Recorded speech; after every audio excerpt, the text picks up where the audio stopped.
The wind on the high plains that year had teeth. It did not just blow. It bit, chewing at the eaves of the homesteads and stripping the gray bark from the cottonwoods down in the bottoms. It was a January that froze the breath in a man's throat before he could speak. A winter that turned the world into a landscape of iron and chalk. Jonah Kincaid rode the northern fence line with his chin tucked into the collar of his sheepskin coat. His horse, a sturdy bay gelding named Miller, stepped carefully over the frozen ground, his hooves cracking through the crust of ice that covered the dry grass. Jonah's hands, gloved in thick leather, were stiff on the reins. Even through the leather, his knuckles were cracked and bleeding, the dry cold splitting the skin until it looked like a drought-struck riverbed. He had been out since first light. The cattle were in bad shape. Their ribs showed through their winter coats like the rungs of a ladder, their breath pluming in short, desperate bursts.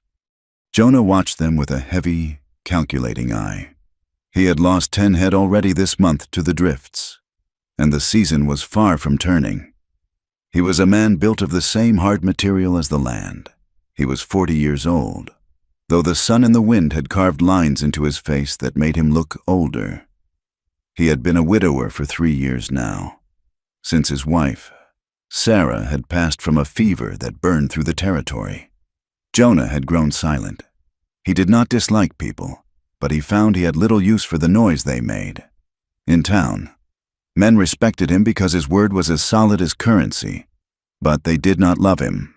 He did not drink at the saloon until he fell over, and he did not bend his knee when the wealthy cattle barons rode through with their demands and their hired guns. He kept to himself, tending his section of the earth, a man seemingly carved from silence. Jonah pulled Miller up as they neared a shallow ravine that cut through the lower pasture. The wind dropped for a moment, leaving a ringing silence in his ears. Something was wrong. A rancher survived by noticing what did not belong. Jonah scanned the ground. To the untrained eye, it was just snow and sagebrush. But Jonah saw the story written in the white dust. There was a line dragged through the powder, wide and uneven, as if something heavy had been pulled or had pulled itself. A branch of sagebrush, tough as wire, was snapped clean off, exposing the pale, green wood inside. He nudged the horse forward, his hand instinctively drifting toward the Winchester in the scabbard under his leg. He saw a flash of color snagged on a mesquite thorn. It was blue calico, a tiny scrap of cloth that fluttered frantically in the returning wind. It was a domestic color, a kitchen color. It had no business being out here in the emptiness. Then he saw the blood. It was faint, just a dark smear where the snow had melted and refrozen, turning pink and then rusty brown. It led down into the wash, where the shadows lay long and purple. Jonah dismounted. He tied Miller to a scrub oak and walked down the slope, his boots crunching loudly. The drag marks ended behind a cluster of granite boulders that offered a pathetic amount of shelter from the wind. She was crumpled there like a discarded doll. The snow had drifted over her legs and waist, burying her half into the earth. She wore a coat that was too thin for autumn, let alone deep winter, and her skirt was torn. Jonah stopped, his breath catching in a way it hadn't in years. She looked dead. Her skin was the color of old milk, blue-tinged around the mouth and nose. Her eyes were open, staring at the gray sky, but they were unfocused, glazed over with the haze of hypothermia. He moved quickly then, dropping to his knees beside her. He stripped off his gloves, needing to feel for heat. When his hand hovered over her face, she did not blink. "Miss," he said, his voice rough from disuse. "Can you hear me?" He reached out to touch her shoulder, intending to check for a pulse. The moment his fingers brushed the wool of her coat, she moved. It was a violent, jerking spasm, a body reacting on pure instinct. She scrambled backward, hitting her head against the granite rock, her heels digging uselessly into the snow.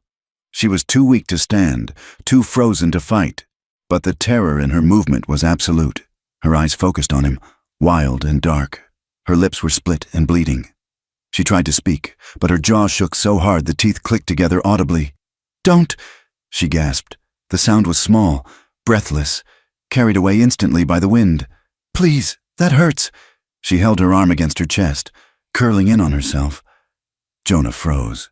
He held his hands up, palms open, showing her he held no weapon, no whip, no rope. He saw the way she looked at him. It was not just the fear of a stranger. It was the specific, hollowed-out fear of a woman who had learned that a man's touch meant pain. She was not flinching from the cold. She was flinching from him. "I am not going to hurt you," Jonah said. He pitched his voice low, under the sound of the wind. "I am Jonah Kincaid. This is my land. You are freezing to death." She watched him, her chest heaving with shallow, ragged breaths. She did not lower her guard. "I need to check you," Jonah said. He spoke slowly, telegraphing his intentions. "You have blood on you. I need to see where you are hurt before I move you. Is that all right?" She stared at him, her eyes darting to his heavy boots, then back to his face. She did not say yes, but she stopped trying to push herself through the rock. Jonah moved by inches. "I am going to touch your shoulder now," he said. He reached out. She squeezed her eyes shut and turned her face away, bracing for a blow. When his hand landed gently on her arm, a shudder went through her that had nothing to do with the temperature. He worked quickly, his face grim. He found bruised ribs that he could feel even through her layers. She whimpered when he pressed there. Her knees were scraped raw, the stockings torn away. Her left wrist was swollen to twice its size, purple and angry. But the worst was her shoulder, beneath the torn calico. The fabric was stuck to her skin by a mat of dried blood and pus. It was a cut, long and jagged, and it was badly infected. The heat radiating from it was terrifying against the chill of the air. She flinched at every touch. It was a patterned response. Jonah saw it, and he did not pretend it was nothing. He did not tell her to hush or to be brave. He simply stated what he found. "Your shoulder is bad," he said, "and your wrist is likely broken." He sat back on his heels. "You cannot stay here. You will be dead by sundown." She looked at him then, really looked at him, and he saw a flicker of defeat so profound it made his stomach turn. She looked as if she were weighing the certainty of death in the snow against the probability of what a man would do to her if he took her. "I am going to take you to my horse," Jonah said. "I am going to put my coat on you. I am taking you to my house. There is a stove there. There is food." He stood up and unbuttoned his sheepskin coat. The cold hit him like a hammer blow, punching through his flannel shirt. But he ignored it. He stepped toward her with the heavy coat held open. She did not help him, but she did not fight him. He wrapped the heavy sheepskin around her, engulfing her small frame. When he bent to lift her, he did it carefully, one arm under her knees, the other supporting her back, avoiding the ribs. She was terrifyingly light. She felt like a bundle of dry sticks that might snap if he squeezed too hard. He carried her up the slope to Miller. The horse snorted, smelling the copper scent of blood and the sour smell of sickness, but he held steady. Jonah had to mount first, then pull her up in front of him. It was an awkward, difficult maneuver, and she cried out once, a sharp, jagged sound, when her shoulder bumped the saddle horn. "I have got you," Jonah murmured. He settled her across his lap, shielding her body with his own against the wind.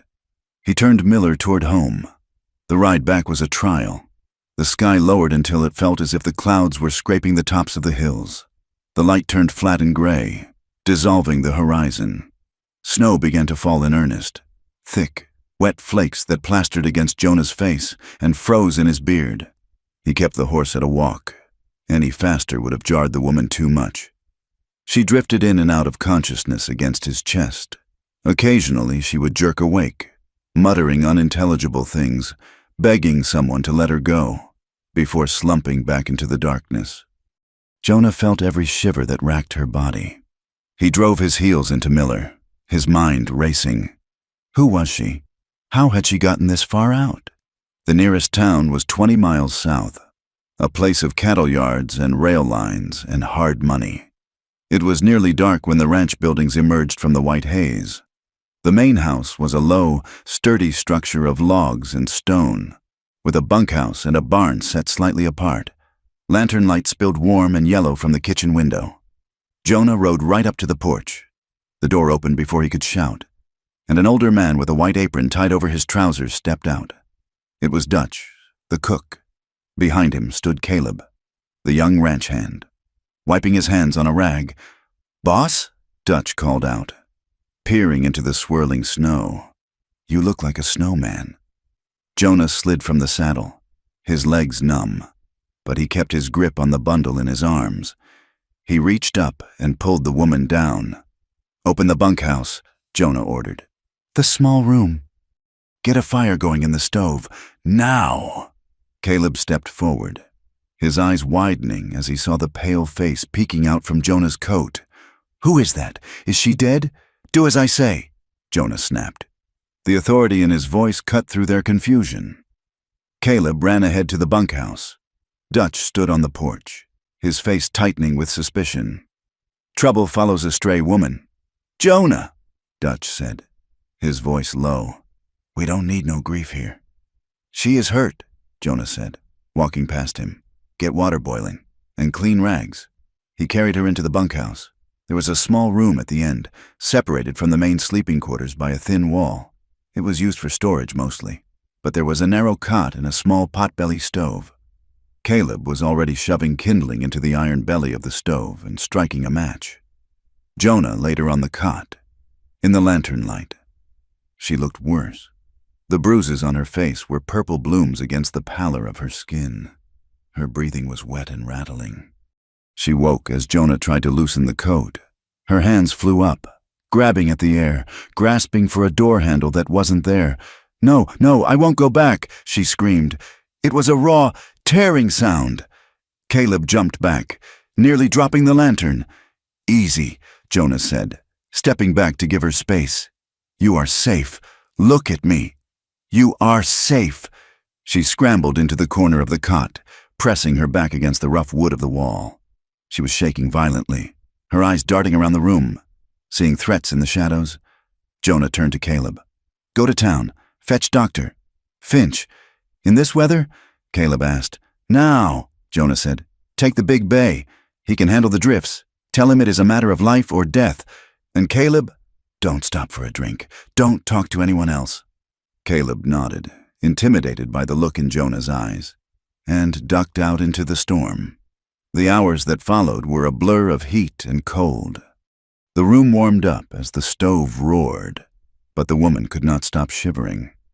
Jonah sat in a wooden chair by the door, watching her. She fell into a fitful sleep, but she did not rest. She cried out, whimpering words that made Jonah's hands curl into fists on his knees. She begged for mercy. She apologized for things she clearly hadn't done. "I'm sorry, I'll be good. Please," she would whisper. It made Jonah feel a helpless, burning anger.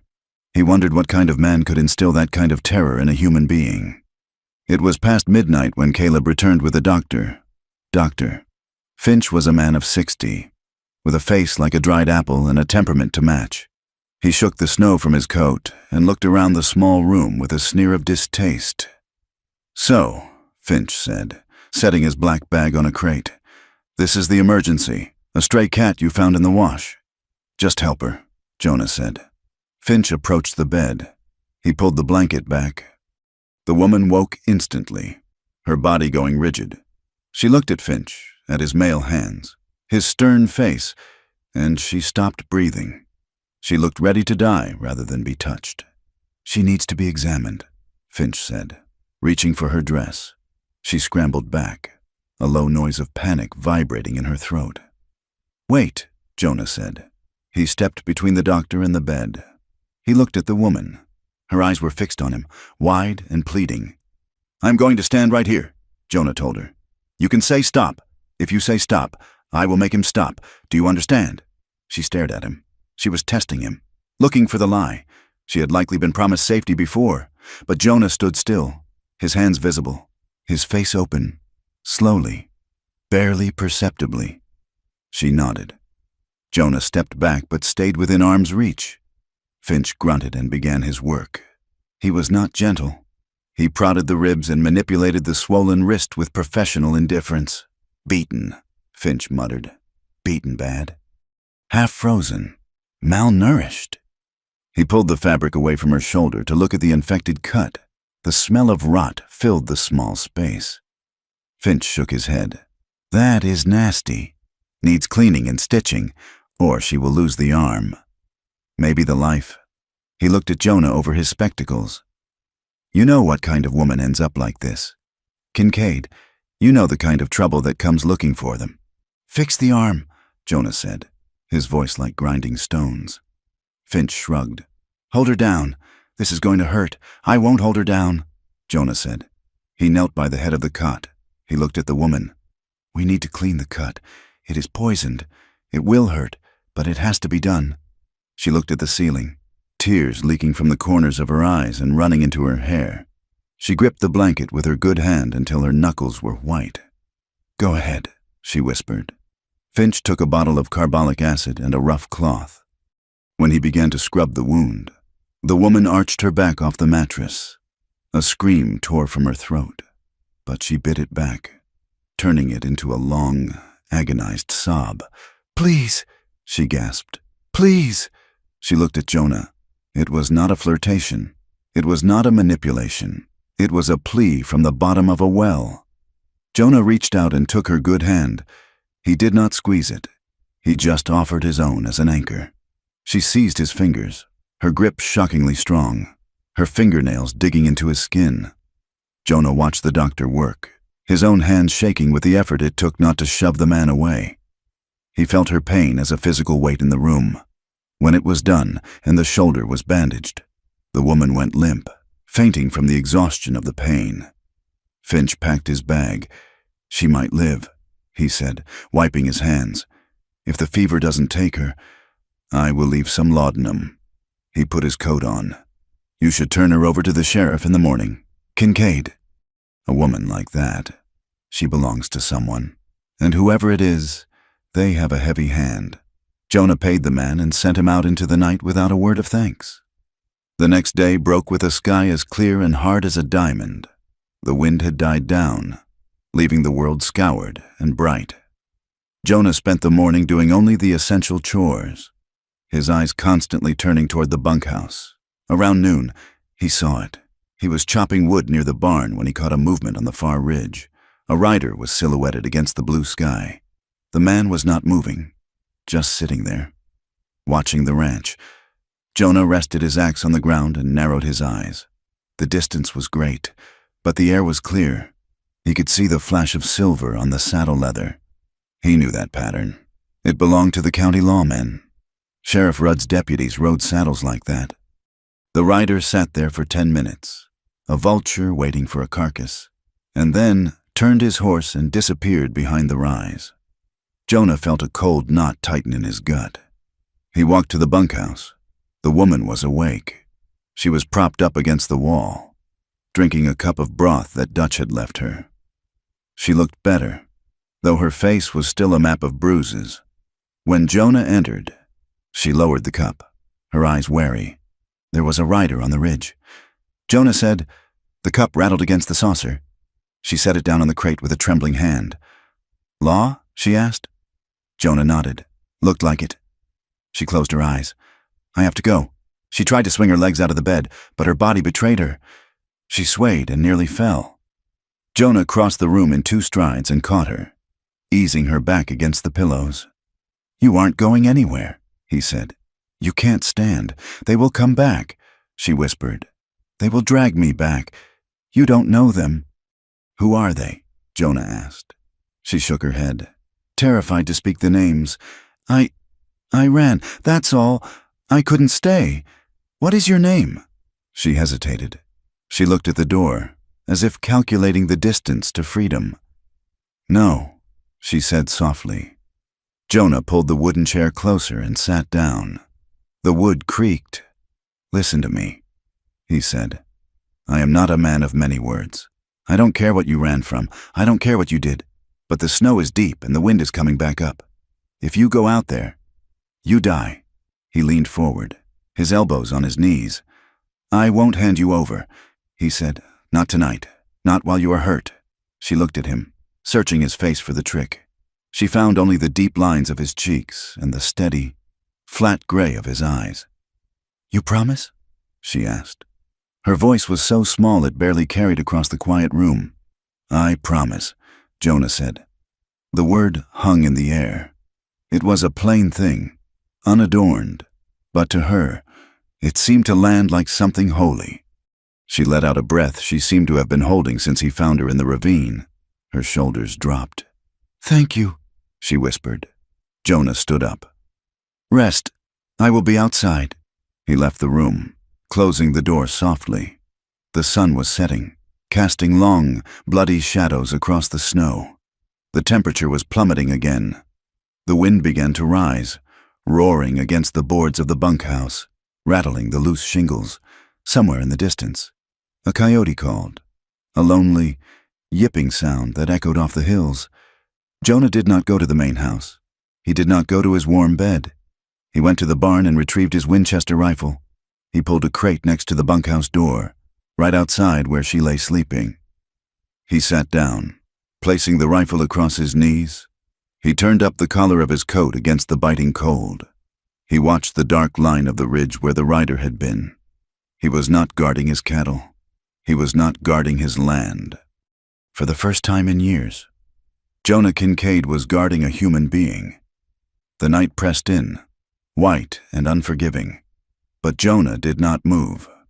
February dragged its heels across the high plains, a month of iron-gray skies and wind that stripped the moisture from the very boards of the ranch house. The snow did not leave, it merely hardened, turning into a crust of ice that could slice a horse's fetlock. The routine of the ranch became a test of endurance. There was ice to chop from the troughs, hay to be pitched to shivering cattle, and the constant nagging worry of the flour barrel getting low. Inside the bunkhouse, and later the main house where Jonah insisted she move for warmth, the woman existed in the quiet spaces between chores. She was healing, but the process was slow and jagged. The bruises on her face faded from angry purple to a sickly yellow, and she could walk now without clutching her side, though she still favored her left leg. But her mind was a slower thing to mend. Jonah watched her with a peripheral awareness, noticing the small, telling habits of a hunted creature. She never sat with her back to a door. If a boot heel struck the porch steps too loudly, she would freeze, her hands suspending whatever task they held. Her breath caught in her throat until the door opened and she saw it was only Jonah or Dutch. She counted the exits in every room she entered. Jonah saw her eyes darting to windows, gauging the width of the frames, calculating if a body could squeeze through. She hid food. Jonah found a hardened biscuit wrapped in a napkin under the cushion of the rocking chair. He found a strip of dried beef tucked behind a row of books on the shelf. It was the hoarding of someone who expected the next meal to be revoked as punishment, and she apologized. She apologized for the floor creaking under her feet. She apologized when the wind blew the door shut with a bang. She apologized for existing in a space that took up air and warmth. Jonah tried to navigate her fear by offering her the one thing she clearly did not expect: choices. He did not order her to eat. He set the plate down and walked away. He did not tell her to sit. He left the chair empty and the fire built up. One evening, while the wind howled around the chimney like a trapped spirit, Jonah sat cleaning his bridle. The woman was by the stove, stirring a pot of beans, her movements small and efficient. "I cannot keep calling you miss," Jonah said. The leather creaked in his hands.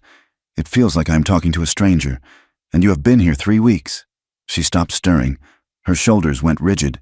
She did not turn around. "You can call me whatever you like," she said. Her voice was low, conditioned to agree. Jonah set the bridle down. "No, that is not how it works here. You have a name, or you can choose one, but it is your choice." She turned then, the wooden spoon dripping bean broth onto the hearth. She looked at him, and, for a moment, the mask of terror slipped, revealing a flash of something defiant. She looked at the window, where the night pressed black against the glass. "Lark," she said. "Lark?" Jonah asked. She lifted her chin. It was a slight movement, but it was there, Because they sing, even in the mud, even when it is raining. They just sing. She said it like a dare, as if claiming the name of something free was a challenge to the world that had tried to cage her. Lark, Jonah repeated, testing the weight of it. It suits you. She turned back to the pot, but Jonah saw the way her grip on the spoon tightened. She had named herself. It was a small anchor in a sea of uncertainty.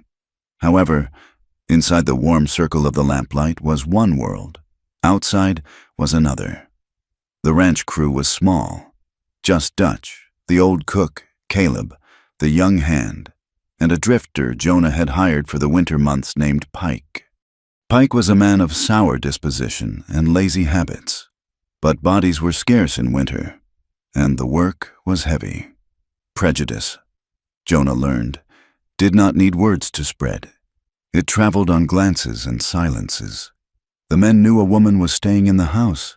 They knew she had arrived, hurt and nameless. The whispers began in the barn and drifted to the corral. They said she was a fallen woman, the kind that brought disease and bad luck. They said Jonah had lost his senses since Sarah died, that he was letting a harlot warm her feet by his fire while honest men froze. It came to a head on a Tuesday morning. The sky was a bruised purple, threatening more snow. Jonah was checking the cinches on Miller in the corral when Lark came out onto the back porch to shake out a rug. Pike was leaning against the fence, chewing tobacco.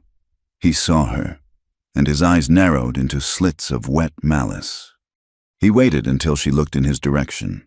Then he turned his head and spat a stream of brown juice onto the snow.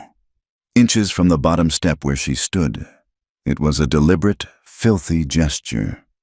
Lark froze. She pulled the rug against her chest as if it were a shield, her face draining of blood. She looked at the spit, then at Pike, and in her eyes was the resignation of someone who believed she deserved the insult. Jonah did not shout. He did not run. He walked around the horse, opened the gate, and crossed the yard. His boots crunched loudly in the silence. Pike smirked, shifting his weight. Expecting a reprimand he could shrug off. "Pack your roll," Jonah said. Pike blinked. "What? You heard me?" Jonah said. His voice was level, devoid of heat, which made it more terrifying. "Go to the bunkhouse. Get your things. I will pay you for the week. Then you start walking." Pike straightened up, the smirk vanishing. "You are firing me? In February? It is 20 miles to town. Kincaid, there is a storm coming." "You should have thought of that before you disrespected my guest," Jonah said. Pike laughed. A harsh, cracking sound. "Guest? Is that what we are calling whores now? You are going to freeze a working man for a piece of—" Jonah moved so fast Pike didn't have time to flinch. Jonah gripped the front of Pike's coat and shoved him backward against the rough wood of the fence. The impact shook the rails. Jonah's face was inches from Pike's, and for the first time in years, the darkness that lived inside Jonah was visible in his eyes. "One more word," Jonah whispered, "and you won't be walking anywhere." He let go. Pike stumbled, gasping, looking at Jonah as if he were a mad dog. He scrambled toward the bunkhouse without another sound. Half an hour later, Pike was a small, dark figure trudging down the road, his bedroll slung over his shoulder. Jonah stood on the porch, watching him go. He knew it was reckless. Losing a hand in winter was dangerous. It meant double shifts for him and Caleb. It meant exhaustion. But he felt the presence of Lark in the doorway behind him. He turned. She was watching the road, her face pale. "You didn't have to do that," she said softly. "He was right. I am trouble." Jonah looked at her. He saw the way she hugged her elbows, trying to make herself smaller. "He wasn't right," Jonah said. "And on this ranch, we don't spit at people. It is a matter of decency."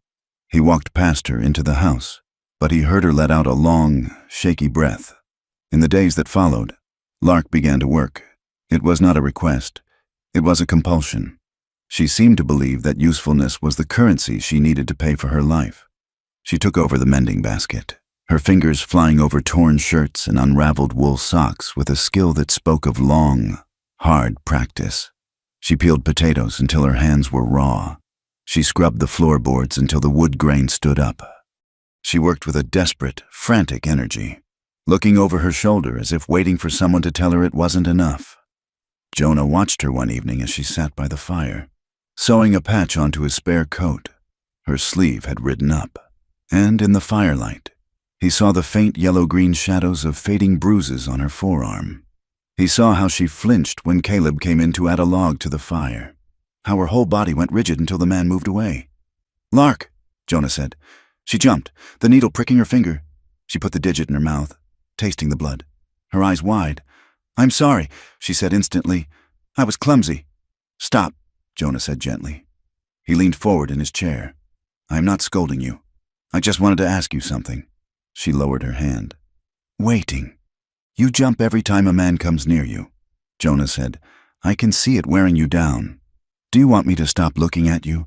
I can keep my eyes on the floor if it gives you peace." Lark looked at him. The firelight caught the sharp angle of her cheekbone and the hollow of her throat. She studied his face, the weathered lines, the gray eyes that held no deception. "No," she said. She hesitated, then spoke the words as if they were fragile things. "I want you to look like you see me," she said. "Not what you want from me, just me." Jonah nodded slowly. "I can do that," he said. Their intimacy did not begin with a touch or a kiss. It began in the silence of the room where two lonely people learned to exist without hurting each other. It was Jonah teaching her how to hold the heavy tin coffee mug with two hands so the tremors in her fingers wouldn't spill the hot liquid. It was Lark noticing that Jonah's shirt had a split seam on the shoulder and fixing it while he wore it, her breath warm against his arm, her hand steady as she drove the needle through the cloth. For a moment, as she bit the thread to cut it, her forehead rested against his shoulder. Jonah stopped breathing. He could smell the soap she used, a scent of lye and dried lavender. He could feel the heat of her. Then she pulled away, apologizing with her eyes, and the moment passed, leaving a charged silence in its wake. But the ranch could not exist in a vacuum forever. By early March, the flour barrel was empty, and the coffee tin was full of dust. A trip to town was unavoidable. Jonah delayed it as long as he could, but when Dutch scraped the last of the lard from the jar, he knew they had to go. "You are coming with me," Jonah told Lark. Panic flared in her eyes. "I can't. They will see me. You cannot stay here alone." Jonah said, "Pike is out there somewhere, and if the sheriff comes back, I want you where I can see you." He went to the old trunk at the foot of his bed, the one he hadn't opened in 3 years, and pulled out a heavy woolen bonnet and a drab gray shawl. They had belonged to Sarah's mother. "Wear these," he said. "Keep your head down. You are just a cousin from the east, helping out. We will be quick." The wagon ride to town was 10 miles of mud and slush. Lark sat on the bench beside Jonah. The bonnet pulled so far forward it was like a set of blinders. She gripped the seat until her knuckles were white. Jonah drove with a Winchester resting at his feet, his eyes scanning the horizon. The town of Blackwater was not large, but it was loud. It was a hub for the cattle trade, a place of stockyards, saloons, and a few respectable storefronts that tried to ignore the stench of manure and whiskey. As Jonah guided the wagon down the main street, he felt Lark shrink beside him. She was making herself invisible, folding inward. "Stay close," Jonah murmured. They entered the mercantile. It smelled of pickle brine, leather, and dry goods. There were 2 women at the counter, inspecting a bolt of calico. They looked up as Jonah and Lark entered. The silence that fell was immediate and heavy. They stared at Lark. They looked at her plain shawl, her hidden face, and then they looked at Jonah. It was the look of a small town judging a man who lived alone and brought a strange woman into their midst. Jonah ignored them. He moved to the counter, reciting his list to the clerk. 50 pounds of flour, coffee, beans. While the clerk scurried to fill the order, the preacher's wife, a woman with a face like a pinched crust, stepped forward. "Mr. Kincaid," she said, her voice dripping with a sickly sweetness. "We haven't seen you at service. And who is this? Friend?" Jonah turned. "This is my cousin, Lark. She is helping with the house." The woman's eyes bored into Lark's bonnet. "Helping," she repeated. Well, the church has a fund, you know, for wayward women. If your cousin finds herself in difficulty. It was a trap, a polite way of calling Lark a whore. Lark trembled. Jonah placed a hand on the counter. My cousin is fine, Mrs. Gable. She needs nothing from the fund. He paid in gold coin, the sound ringing loud in the quiet store.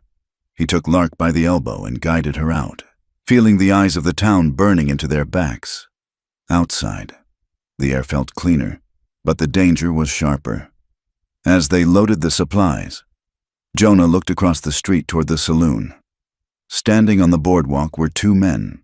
One was large, wearing a suit that cost more than Jonah's farm, with a gold watch chain gleaming on his vest. That was Silas Harlan, the cattle baron who treated the county like his private pasture. Beside him, laughing at something Harlan had said, was Sheriff Rudd. Rudd was a handsome man in a serpentine way, with a mustache waxed to points and a tin star that caught the weak sunlight. They looked like two kings surveying their kingdom, clean cuffs and dirty power. Jonah froze. He saw Rudd's gaze drift across the street and land on the wagon. The sheriff stopped laughing. He stepped off the boardwalk and walked through the mud toward them. "Jonah, keep loading," he said to Lark. "Don't look up." Rudd approached, his thumbs hooked in his gun belt. "Afternoon, Kincaid," Rudd said. His voice was smooth, a pleasant baritone that masked the rot underneath. "Don't see you in town much." Jonah hoisted a sack of flour. "Busy winter." "Sheriff?" Rudd leaned against the wagon wheel, his eyes trying to peer under Lark's bonnet. "Heard you had some trouble out your way." "Fired a hand. Pike said you went a little wild on him over a woman." Jonah didn't blink. "Pike was lazy and disrespectful. I don't pay men to spit on my porch." Rudd chuckled. "Fair enough. But Pike says you have a guest. Someone who didn't come in by the stagecoach." He looked directly at Lark's bowed head. "My cousin." Jonah lied smoothly, though his heart was hammering against his ribs like a trapped bird. "From St. Louis. She is shy." Rudd smiled, but his eyes were cold. "St. Louis. Long way to come for the winter." "Well, you be careful." "Kincaid. We have had reports of a runaway, a thief, dangerous girl. If you see anything like that, you let me know." "I will do that," Jonah said. He climbed onto the wagon seat and snapped the reins. "Get up, Miller." He did not look back, but he could feel Rudd watching them, his gaze like a hook snagged in their skin. The ride back was silent. Lark did not speak until they were miles away. And even then, it was only the sound of her jagged breathing. When they reached the ranch, night had fallen. They unloaded the wagon in the dark. Inside the kitchen, Lark collapsed into a chair. She began to unbutton her boots, her hands shaking so hard she couldn't work the laces. "Let me," Jonah said. He knelt before her. It was a humble, intimate act. He slid the boot off her right foot, then the left. Then he peeled down the wool stocking. He stopped. On the inside of her ankle, just above the bone, was a scar.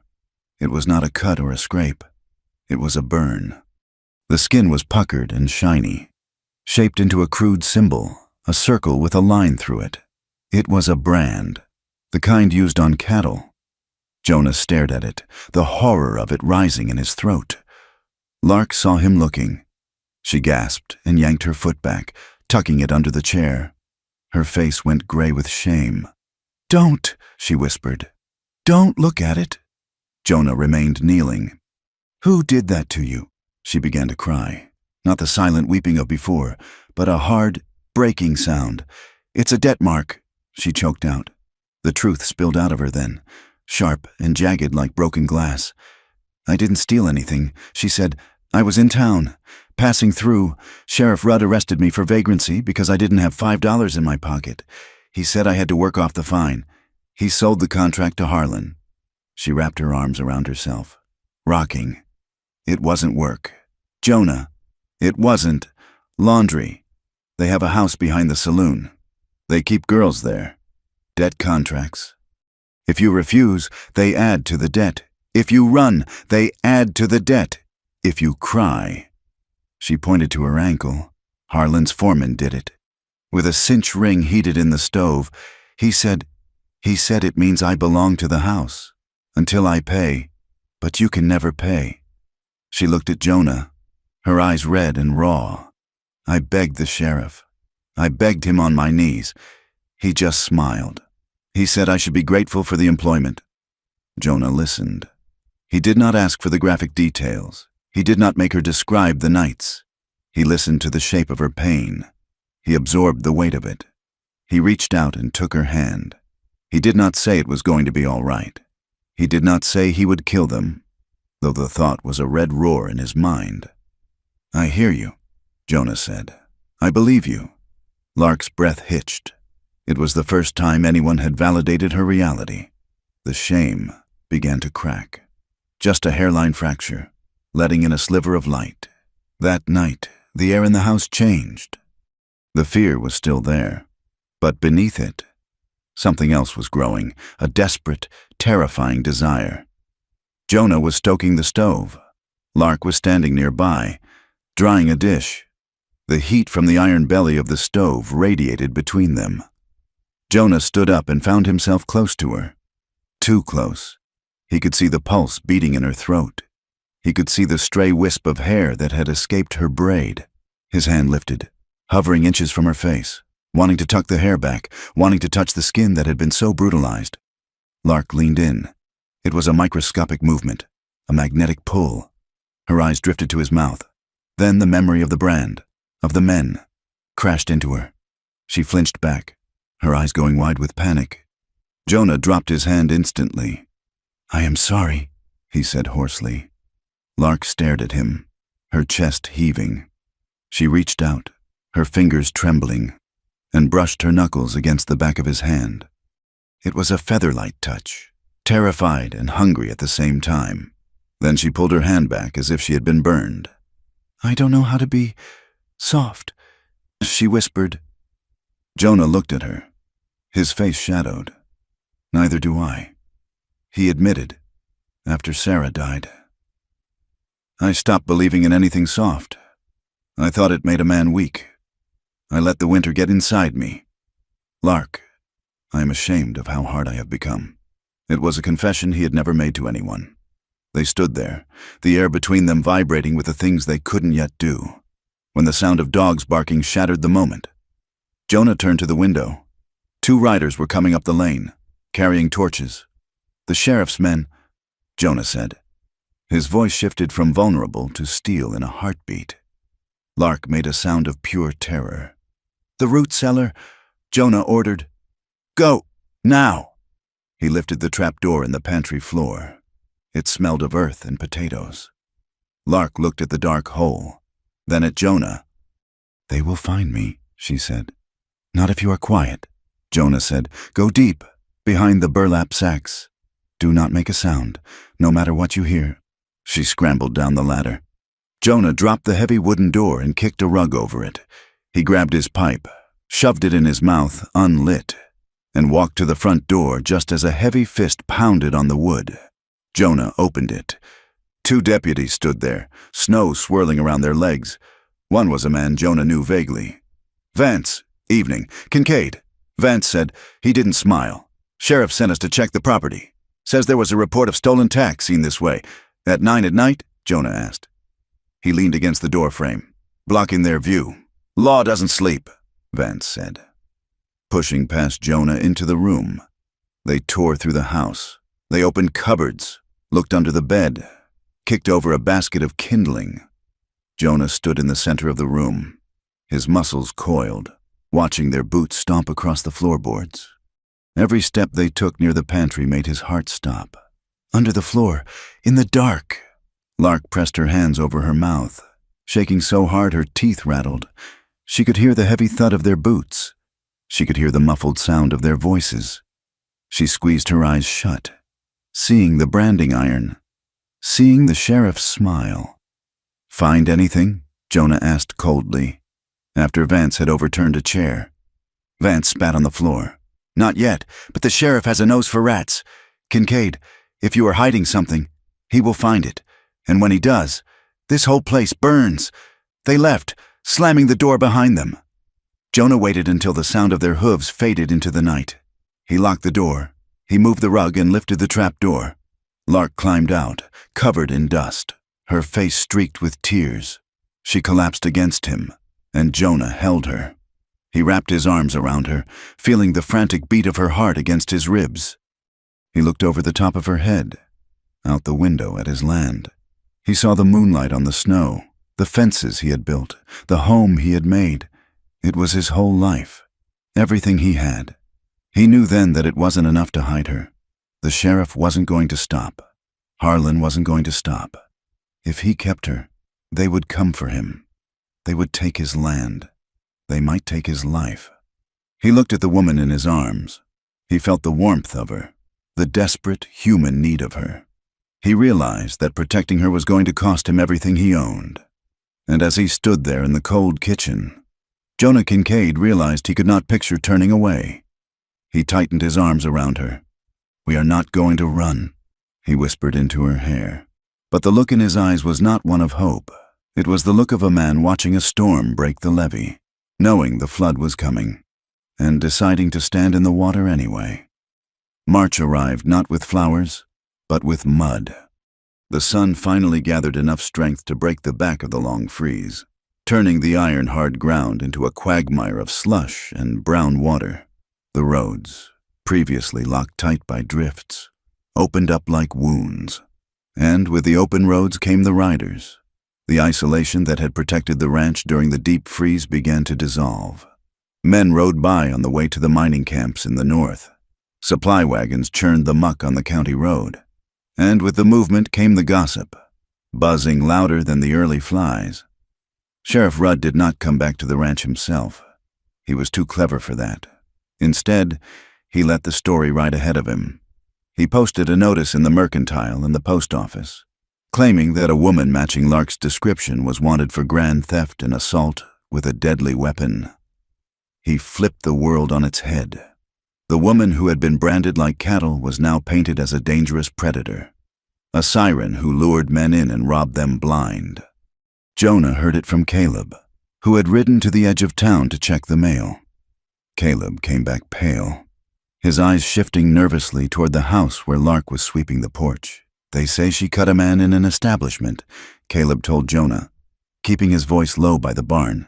"They say she stole $300 and a gold watch. Sheriff says she is armed and vicious." Jonah spat into the mud. "It is a lie. Caleb, maybe," Caleb said, shifting his weight. "But the town believes it. And they say you are harboring a fugitive. They say you are compromised. Boss?" Jonah watched Lark. She was unaware of the new story, sweeping the slush with a rhythmic, hypnotic motion. But the tension in the air was palpable. That night, the pressure broke her. Lark had evidently overheard Caleb and Dutch whispering near the woodpile. When Jonah came in for supper, the house was silent. The fire was low. Lark's room was empty. Jonah felt a cold spike of adrenaline that had nothing to do with the weather. He went to the back door. Her boots were gone. Her coat, the one he had patched for her, was gone. He ran to the barn. Miller was still in his stall, but the old mare was restless. Lark hadn't taken a horse. She didn't know how to saddle one quickly enough. She was walking. Jonah grabbed a lantern and his rifle. He didn't bother saddling Miller. The mud was too deep and treacherous for a gallop in the dark. He walked. He found her tracks easily.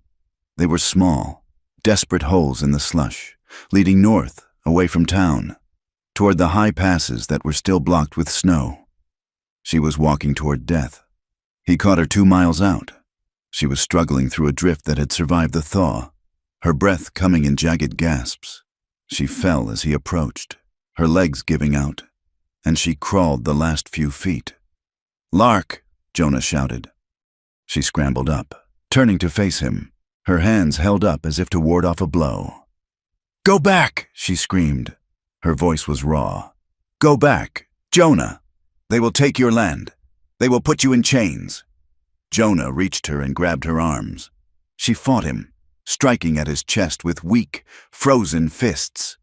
"Let me go," she sobbed. "I am a curse. You know I am a curse." Jonah did not let go. He pulled her hard against him, pinning her arms to her sides until the fight drained out of her. She collapsed, her weight dragging on him, her head falling against his chest. "I am not letting you die in a snowbank to save my reputation," Jonah said. His voice was rough, shaking with the exertion. "It is not your reputation," Lark cried, looking up at him, her face streaked with tears and mud. "It is your life. I am useful for cooking and sewing, but I am not worth your life." Jonah shook her then, just once, sharp and sudden. "Listen to me," he growled. He stared into her eyes, the lantern light reflecting in the dark pools of her pupils. "I am not protecting you because you are useful," he said. "I am not protecting you because you mend my shirts or cook my beans. I am protecting you because you are you." The words hung in the cold air, heavier than the wind. Lark stared at him. Her mouth opened, but no sound came out. She looked furious. She looked devastated. "Why?" she whispered, the word tearing out of her. "Why would you say that? It makes it impossible to leave." "Because it is the truth," Jonah said. Lark began to cry. It was a silent, terrible fury. Fury at herself for believing him. Fury at a world that made such a simple belief feel like a danger. She slumped against him, and Jonah scooped her up, turning back toward the ranch lights that flickered in the distance like hope. Back in the kitchen, the warmth of the stove was a physical shock. Jonah set her down on the chair and knelt to pull off her soaked boots. Her feet were ice cold, blue-white and fragile. He rubbed them with a rough towel, his hands large and creating friction. Lark watched him. She was trembling, a fine vibration that started in her core and shook her hands. Jonah stood up and put more wood on the fire. When he turned back, she was still watching him, her eyes wide and dark. "Jonah," she said. He stopped. "Yes?" She stood up. She was unsteady, her ribs aching from the fall in the snow. But she stepped toward him. "Can you hold me?" she asked. It was not a demand. It was a terrifying question. Jonah looked at her hands, which were clenched at her sides.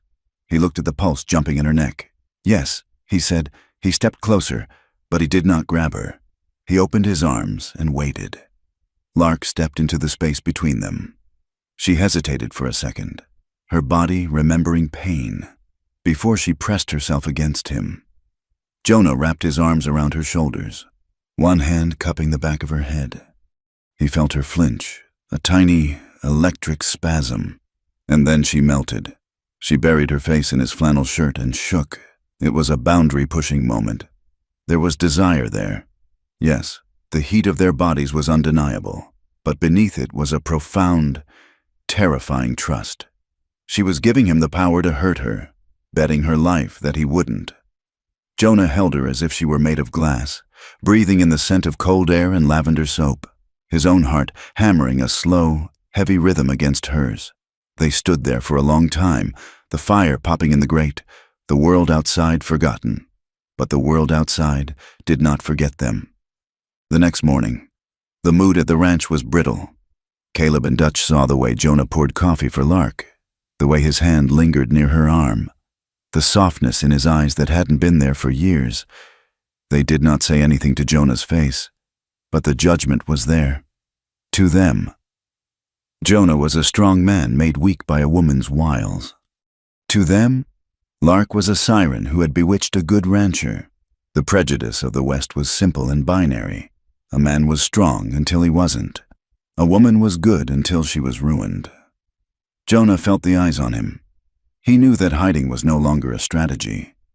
It was a slow death. "We cannot just wait for Rudd to come back," Jonah told Lark 2 days later. He was cleaning his rifle at the table. "If we wait, he writes the ending. We need to write our own." "What can we do?" Lark asked. She was mending a tear in her skirt, her fingers steady now. "I need proof," Jonah said. "Rudd says you are a thief. We need to prove he is the criminal. He rode out that afternoon, not to town, but to the fringes. He found the traveling schoolteacher, Miss Albright, at a small homestead near the creek.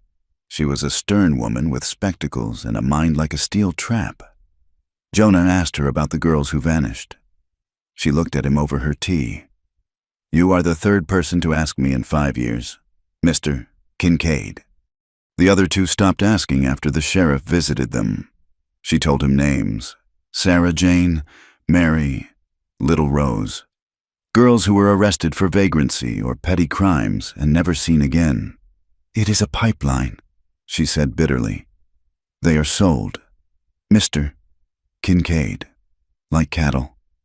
Jonah then rode to the outskirts of Blackwater, to a small shack near the river where the Chinese laborers lived. He found Lynn, a laundress who washed the linens for the saloon and the brothel behind it. She was terrified of him at first, but Jonah spoke softly, offering her a gold coin not for information, but for her time. Lynn told him about the screams she heard through the walls when she delivered the sheets. She told him about the girls who cried for their mothers. But words are wind. Jonah said to Lark that night, "A judge won't hang a sheriff on the word of a laundress and a rancher." Lark put down her sewing. She looked at the fire, her face pale. "There is a book," she said. Jonah looked up. "A book? A ledger," Lark said. "Harlan's foreman, a man named Griggs. He keeps it. He is proud of his numbers. He writes it all down. The names of the girls, the debts assigned to them, the payments from the men who rent them, and the sheriff's cut." She looked at Jonah. "I saw it once. He left it open on the desk when he was drunk. He bragged that it was worth more than the bank." "Where is it?" Jonah asked. "In the house," Lark said. "In the office behind the main parlor. There is a false wall behind the liquor cabinet. He keeps it there, guarded like gold." Jonah stared at her. The ledger was the key. It was the rope that could hang them all. "We have to get it," Jonah said. "I know the house." Lark said, "I can get in." "No," Jonah said immediately. "You are never going back there. You cannot go in." "Jonah," Lark argued, her voice rising, "you are a man.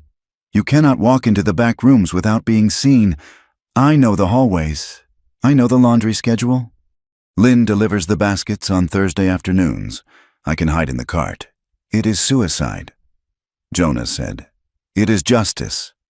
Lark shot back. They argued until the fire burned down to embers, but they both knew she was right.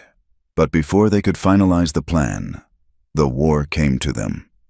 2 days later, Jonah rode to the edge of town to buy grain, intending to meet the school teacher again to verify a date. He never made it to the meeting. Sheriff Rudd was waiting. He didn't wait in the street. He waited at the bridge, just outside the town limits, where the road narrowed. 4 deputies blocked the way. Jonah pulled Miller up, his hand going to his rifle, but 3 more riders emerged from the brush behind him. He was surrounded. "Get down!" "Kincaid!" Rudd shouted. Jonah sat tall in the saddle. "On what charge?" "Rudd." "Grand larceny." Rudd smiled. 200 head of Silas Harlan's cattle found on your north range, mixed in with your herd. Branding irons altered. It was a lie so bold it was almost impressive. It was the oldest trick in the range war book. "It is a frame," Jonah said calmly. "Get him down," Rudd ordered. They dragged him from the horse. Jonah fought, landing a solid punch on Vance's jaw that cracked bone, but the numbers were against him. A rifle butt slammed into the back of his head, sending him to his knees in the mud. They cuffed his hands behind his back and hauled him up. Jonah was dragged into town behind a horse, stumbling and bloody, paraded down Main Street like a trophy. The townspeople watched from the boardwalks. Men shook their heads. "Always knew he was a loner." The blacksmith muttered, "Loners turn bad. Stealing from Harlan, he is a fool," another said. Jonah held his head up, though blood dripped into his eyes. He scanned the crowd, praying Lark wasn't there. But she was. She had followed him at a distance, sensing the danger. She was hidden in the alleyway between the livery and the feed store, wearing the bonnet. She watched them drag Jonah through the mud. She heard the jeers. She heard a woman say, "He got what he deserved for bringing that filth to his door." Lark pressed her back against the rough wood of the building. Sickness roiled in her stomach. Helplessness was a taste like copper in her mouth. They had taken him because of her. The frame-up was a punishment for his defiance. Jonah was thrown into the county jail. It was a stone block building that smelled of damp straw. unwashed bodies, and despair. Rudd threw him into the back cell and laughed. "You sit there and think about your choices."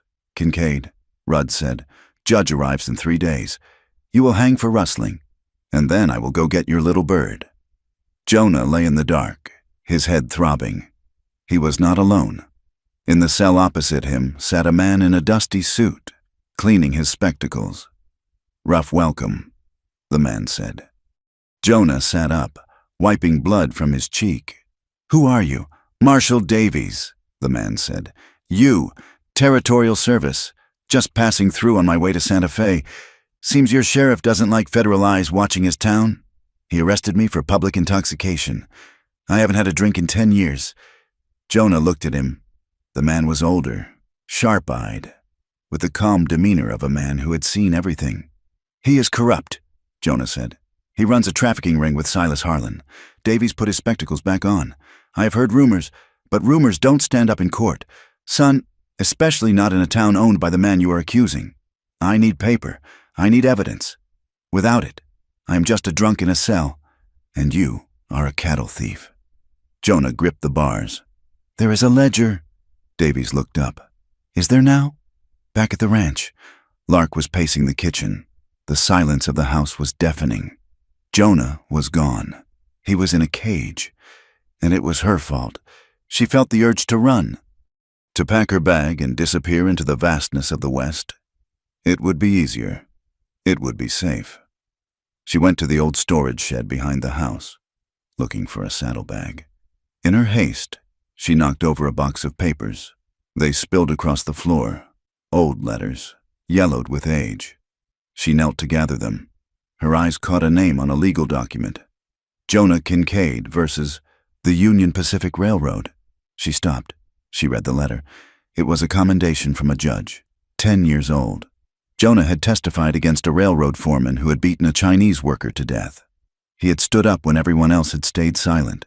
He had lost a contract because of it. He had made enemies. Lark sat back on her heels. Jonah had always been this man. He hadn't changed because of her. She had just reminded him of who he was. If he could stand up then, when he had a wife to lose, maybe she could stand up now, when she had nothing left to lose but fear. She stood up. The trembling in her hands stopped. Lark rode the old mare to the outskirts of town under the cover of darkness. She met Miss Albright and Lynn behind the schoolhouse. "The plan is madness," Miss Albright whispered, her hands twisting in her apron. "It is necessary," Lark said. Her voice was steady. "Lynn, is the laundry cart ready?" Lynn nodded, her face set in grim determination. "It is full of sheets. Dirty ones. Smell bad. No one looks close." Lark climbed into the wooden cart. Lynn piled the soiled linens over her. The smell was suffocating. Stale whiskey, sweat, and the distinct, cloying scent of cheap perfume. It smelled like the trauma she had run from. Lark clamped her hand over her mouth to stop from gagging. The ride was a nightmare of bumps and jolts.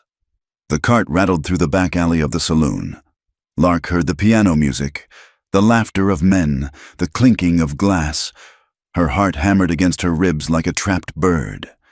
The cart stopped. "Laundry!" Lynn shouted. The back door opened. A heavy draft of warm air hit the cart. Lark heard the grunt of the bouncer. "Heavy tonight, Lynn?" The man grunted. "Lot of sin this week," Lynn replied flatly. They pushed the cart into the hallway. Lark waited until the heavy door clicked shut. Lynn began to unload the top layer. "Go," she whispered. Lark slid out of the cart. She was in the back hallway of the house. The wallpaper was red velvet, peeling at the corners. The air was thick with smoke. She knew this hallway. She knew the way the floorboards whined. She moved like a ghost. The office was at the end of the hall. She could hear voices in the parlor, men laughing, women's forced giggles. She reached the office door. It was unlocked. Arrogance, she thought. They think they are untouchable. She slipped inside. The room was dark, lit only by the moonlight filtering through the dusty window. She went to the liquor cabinet. She counted the bottles, whiskey, gin, brandy. She pushed the third bottle to the left. A click. The false panel popped open. There it was. The ledger, bound in black leather, heavy with the weight of ruined lives. Lark grabbed it. She shoved it inside her coat. "Well, look who came home," the voice came from the doorway. Lark spun around. Standing there was Madame Rose. She was a mountain of a woman, encased in purple silk, her face painted into a grotesque mask of hospitality. She held a kerosene lamp in one hand and a small pistol in the other. "I knew you would be back." "Birdie," Rose purred. "They always come back." Lark didn't think. She threw a heavy crystal decanter from the desk. It smashed into the lamp. Fire bloomed instantly. Rose screamed, dropping the gun as the oil ignited on her skirt. Lark lunged for the window. She smashed the glass with her elbow. Pain seared up her arm as a shard sliced her palm open. But she didn't stop. She vaulted over the sill, landing in the muddy alley below. She scrambled up, clutching the ledger. Her hand was bleeding freely, dripping red onto the snow. She ran. Behind her, she heard shouting, "Fire! Stop her! Stop that girl!" She ran through the alley, slipping on rotten garbage, the smell of the town. Manure, smoke, blood filled her lungs. She could hear boots pounding on the boardwalks. She reached the jailhouse. It was a block away. She saw the barred window where Jonah was. "Jonah!" she screamed. She reached the window. She saw his face appear, pale and shocked. "Lark?" She shoved the ledger through the bars. It didn't fit flat. She had to jam it. Tearing the cover. "Take it," she gasped. "Give it to the marshal." Jonah grabbed the book. His hands brushed hers, sticky with blood. "You are hurt," he said, his voice cracking. "Run! Jonah! Run!" she screamed. Inside the cell, Jonah turned. He threw the book onto the cot of the sleeping marshal. "Wake up!" Jonah roared. "Read it!" Davies sat up, startled. He saw the book. He opened it. He saw the columns, the names, the payments from Silas Harlan to Sheriff Rudd, the federal stamps. "Holy Mother!" Davies whispered. Outside, the shouts were getting closer. "There she is!" someone yelled. Sheriff Rudd turned the corner, followed by 3 deputies. They saw Lark standing by the jail window, blood dripping from her hand, her chest heaving. "Grab her!" Rudd screamed. "Shoot her if she runs!" Lark backed away, stumbling into the snow. She looked at Jonah through the bars. Her eyes were wide, filled with a terrifying acceptance. Jonah saw Rudd's men close in.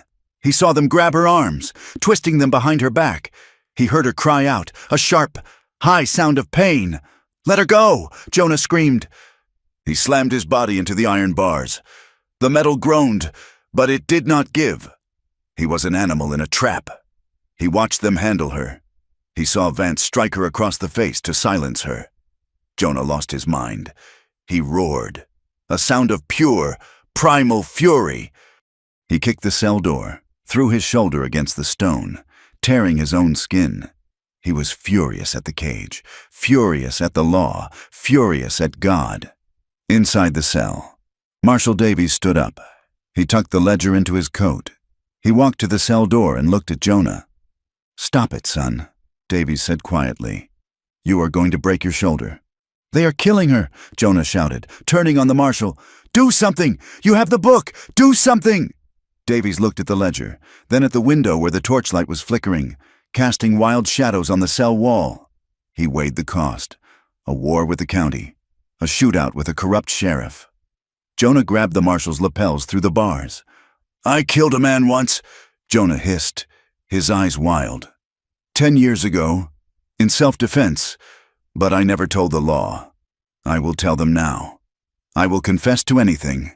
I will give you a murder to solve if you step out that door and stop them." The unthinkable bargain.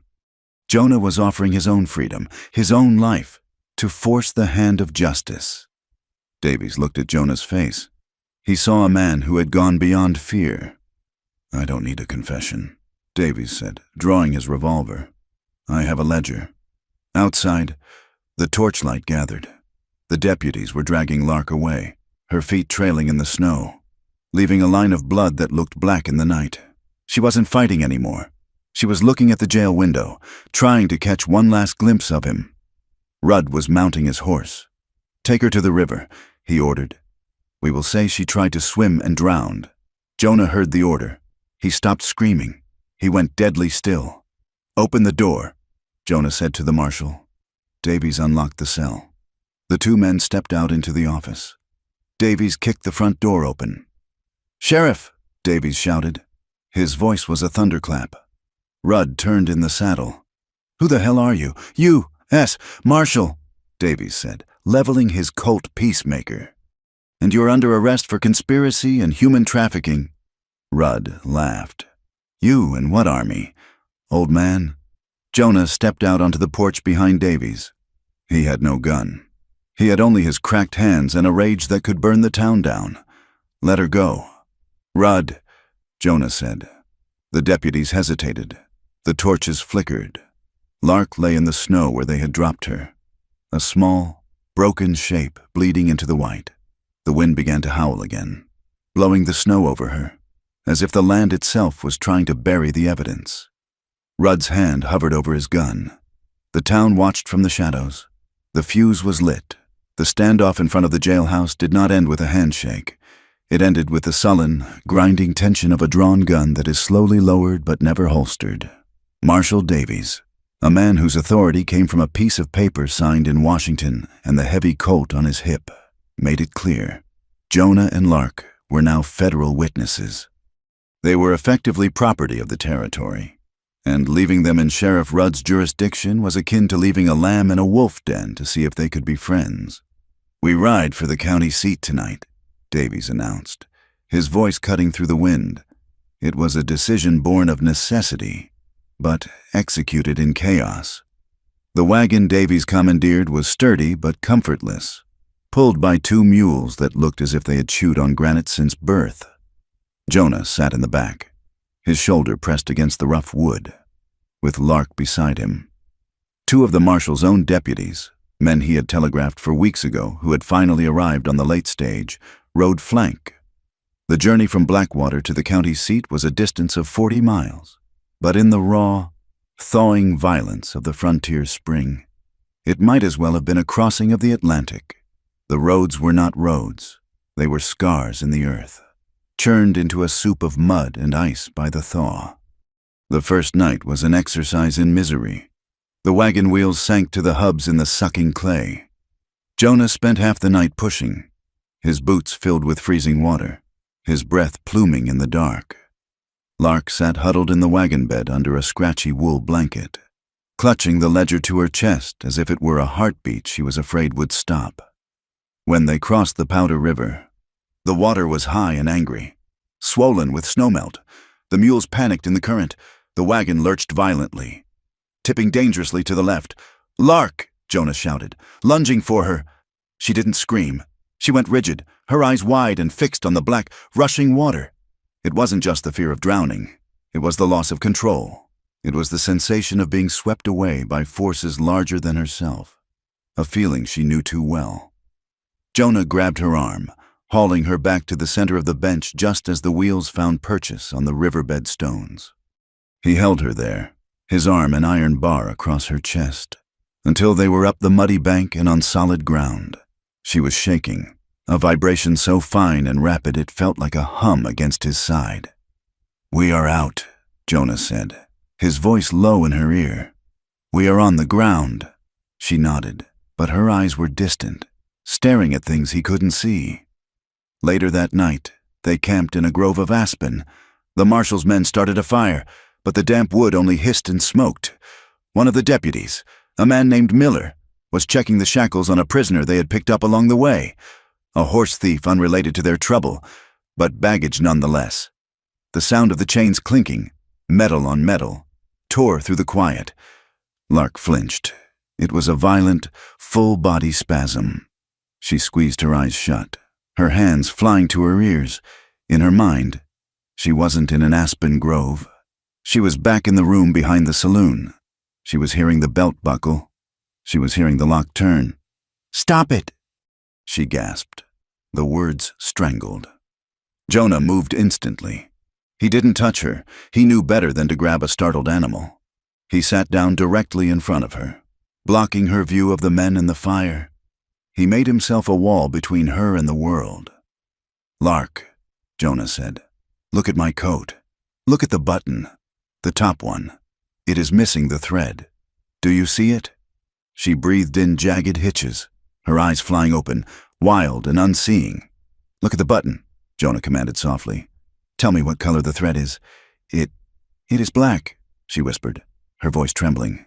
"It is navy blue," Jonah corrected gently. "Look closer." She focused.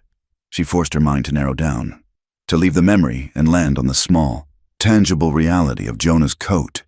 The panic began to recede, leaving her hollow and ashamed. She slumped forward, hiding her face in her hands. "I am sorry," she choked out. "I am so sorry. I am broken. Jonah, I am just broken glass in a sack." Jonah reached out and took her wrists, pulling her hands away from her face. "You are not broken," he said. "You are hurt. There is a difference. A broken tool is useless. You are still working." He didn't let go of her wrists. He held them until her pulse slowed, his thumbs rubbing circles over the prominent bones. The second night, the weather turned from wet to bitter. The temperature dropped, freezing the mud into ruts that jarred the teeth. They reached a way station, a tiny cabin abandoned by trappers years ago, with a roof that sagged and a door that hung on leather hinges. It was too small for everyone. Davies and his men took the lean-to outside with the prisoner, giving Jonah and Lark the interior, not out of kindness, but out of a pragmatic need to keep the witnesses alive. There was no furniture, only a dirt floor and a stone hearth. Jonah built a fire with the dry wood he had kept wrapped in oilcloth. The heat was meager, battling the drafts that whistled through the chinking. "We have to share the heat," Jonah said. He was spreading the blankets on the floor near the hearth. Lark stood by the door, hugging herself. She looked at the makeshift bed, then at Jonah. The intimacy of it, the forced proximity, was terrifying. But the cold was a physical pain, gnawing at her bones. "All right," she whispered.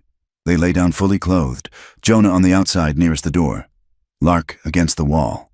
He draped his heavy sheepskin coat over both of them. For an hour, they lay in silence, listening to the wind and the breathing of the men outside.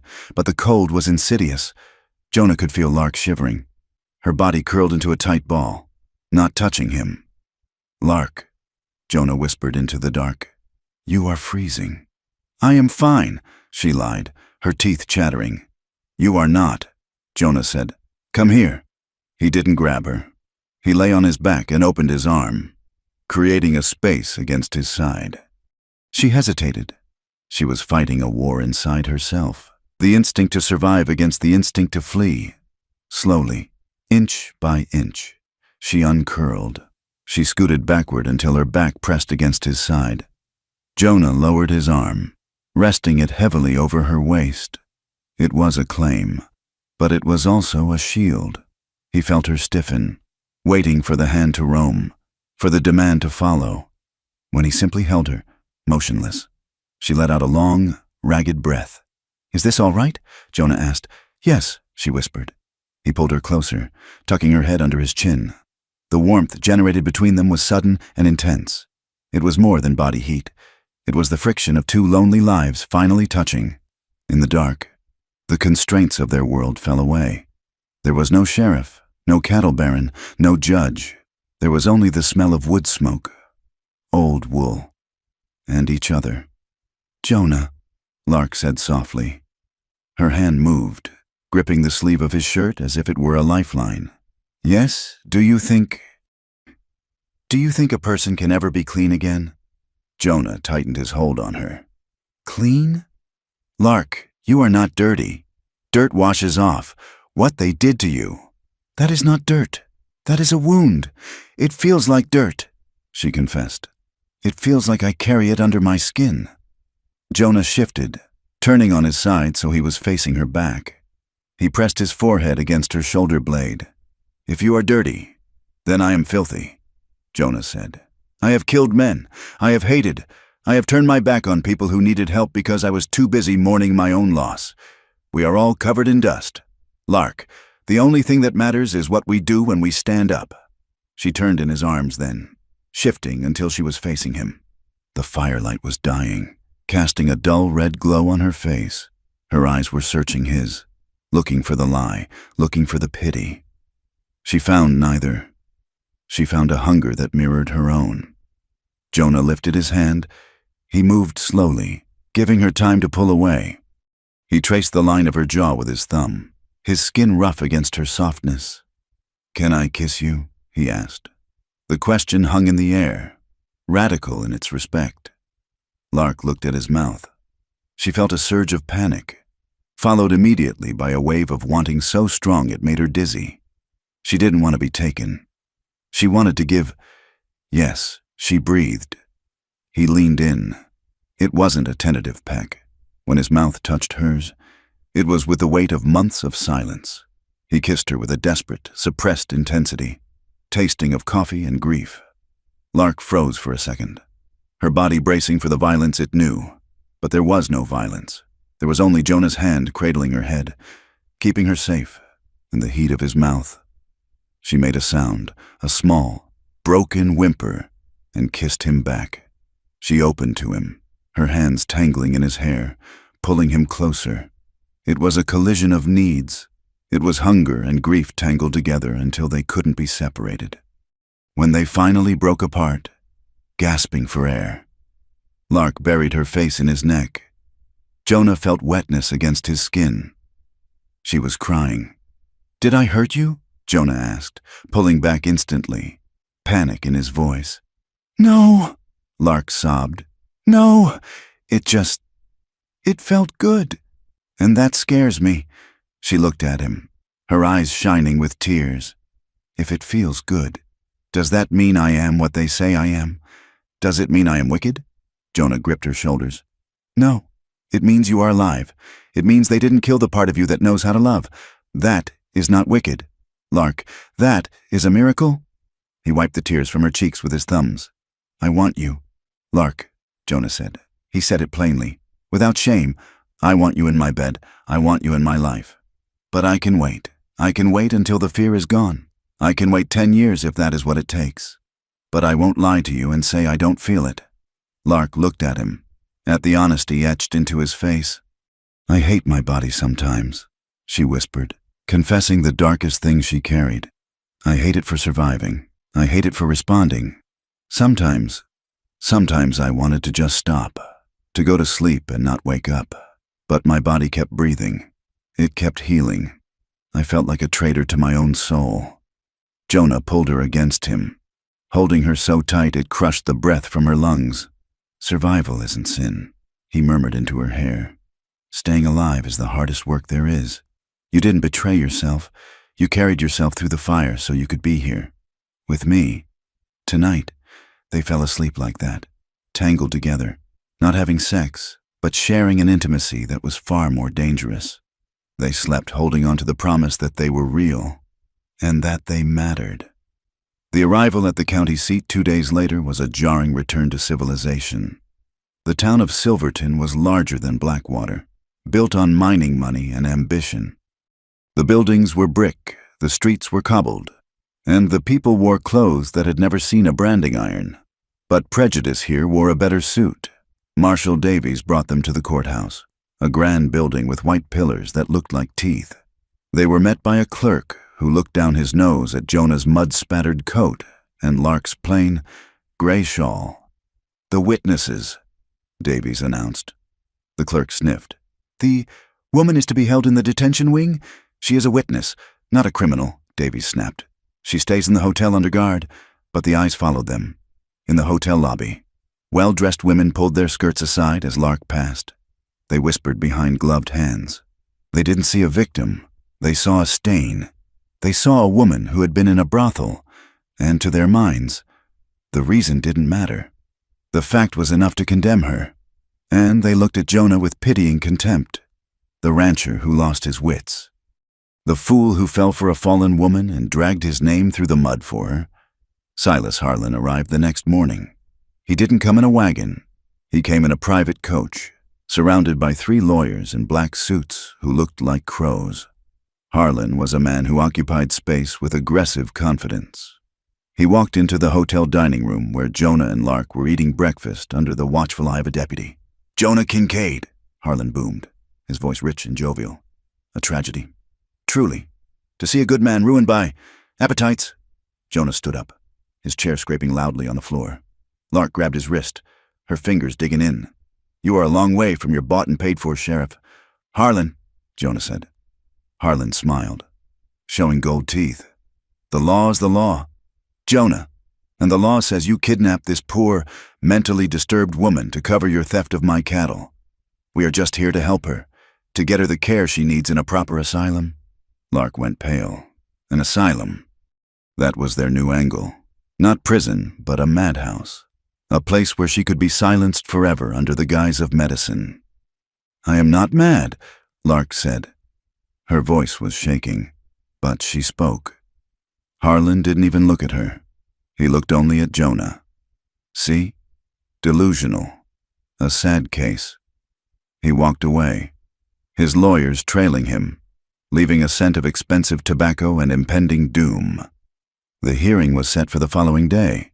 That afternoon, Jonah and Lark were summoned to the marshal's office to review the ledger. The walk was only 3 blocks, but in Silverton, 3 blocks was a gauntlet. Rudd hadn't given up. He just hadn't shown his face. They were passing a narrow alleyway between the bank and the assay office when the first shot cracked. It didn't sound like a gun. It sounded like a whip crack in the cold air.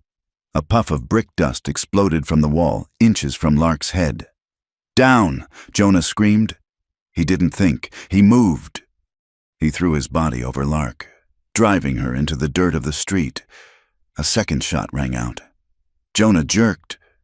A grunt of pain was punched out of him. The street erupted into chaos. Horses screamed and reared. Pedestrians scattered like quail.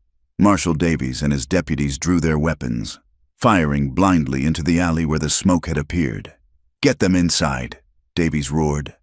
They scrambled into the bank lobby, crawling on hands and knees. "Jonah!" Lark gasped. Jonah was sitting against the teller's counter, clutching his left arm. Blood was welling up between his fingers, dark and fast. The bullet had grazed the bicep, tearing a deep furrow through the muscle. "I am fine," Jonah gritted out, his face gray. "Just a scratch." "It is not a scratch," Lark cried. For the first time since he found her in the snow, the roles reversed. Jonah was the one sliding down the wall.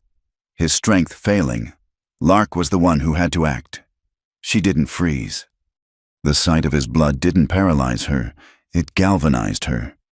She ripped the hem of her petticoat, the sound of tearing fabric loud in the hushed bank. "Move your hand," she ordered. Jonah looked at her. Her face was fierce, her eyes dry and focused. He moved his hand. Lark pressed the cloth into the wound. Jonah hissed in pain, his head falling back. "Hold still," she whispered. It was a prayer and a command. "Hold still. Jonah, I have got you."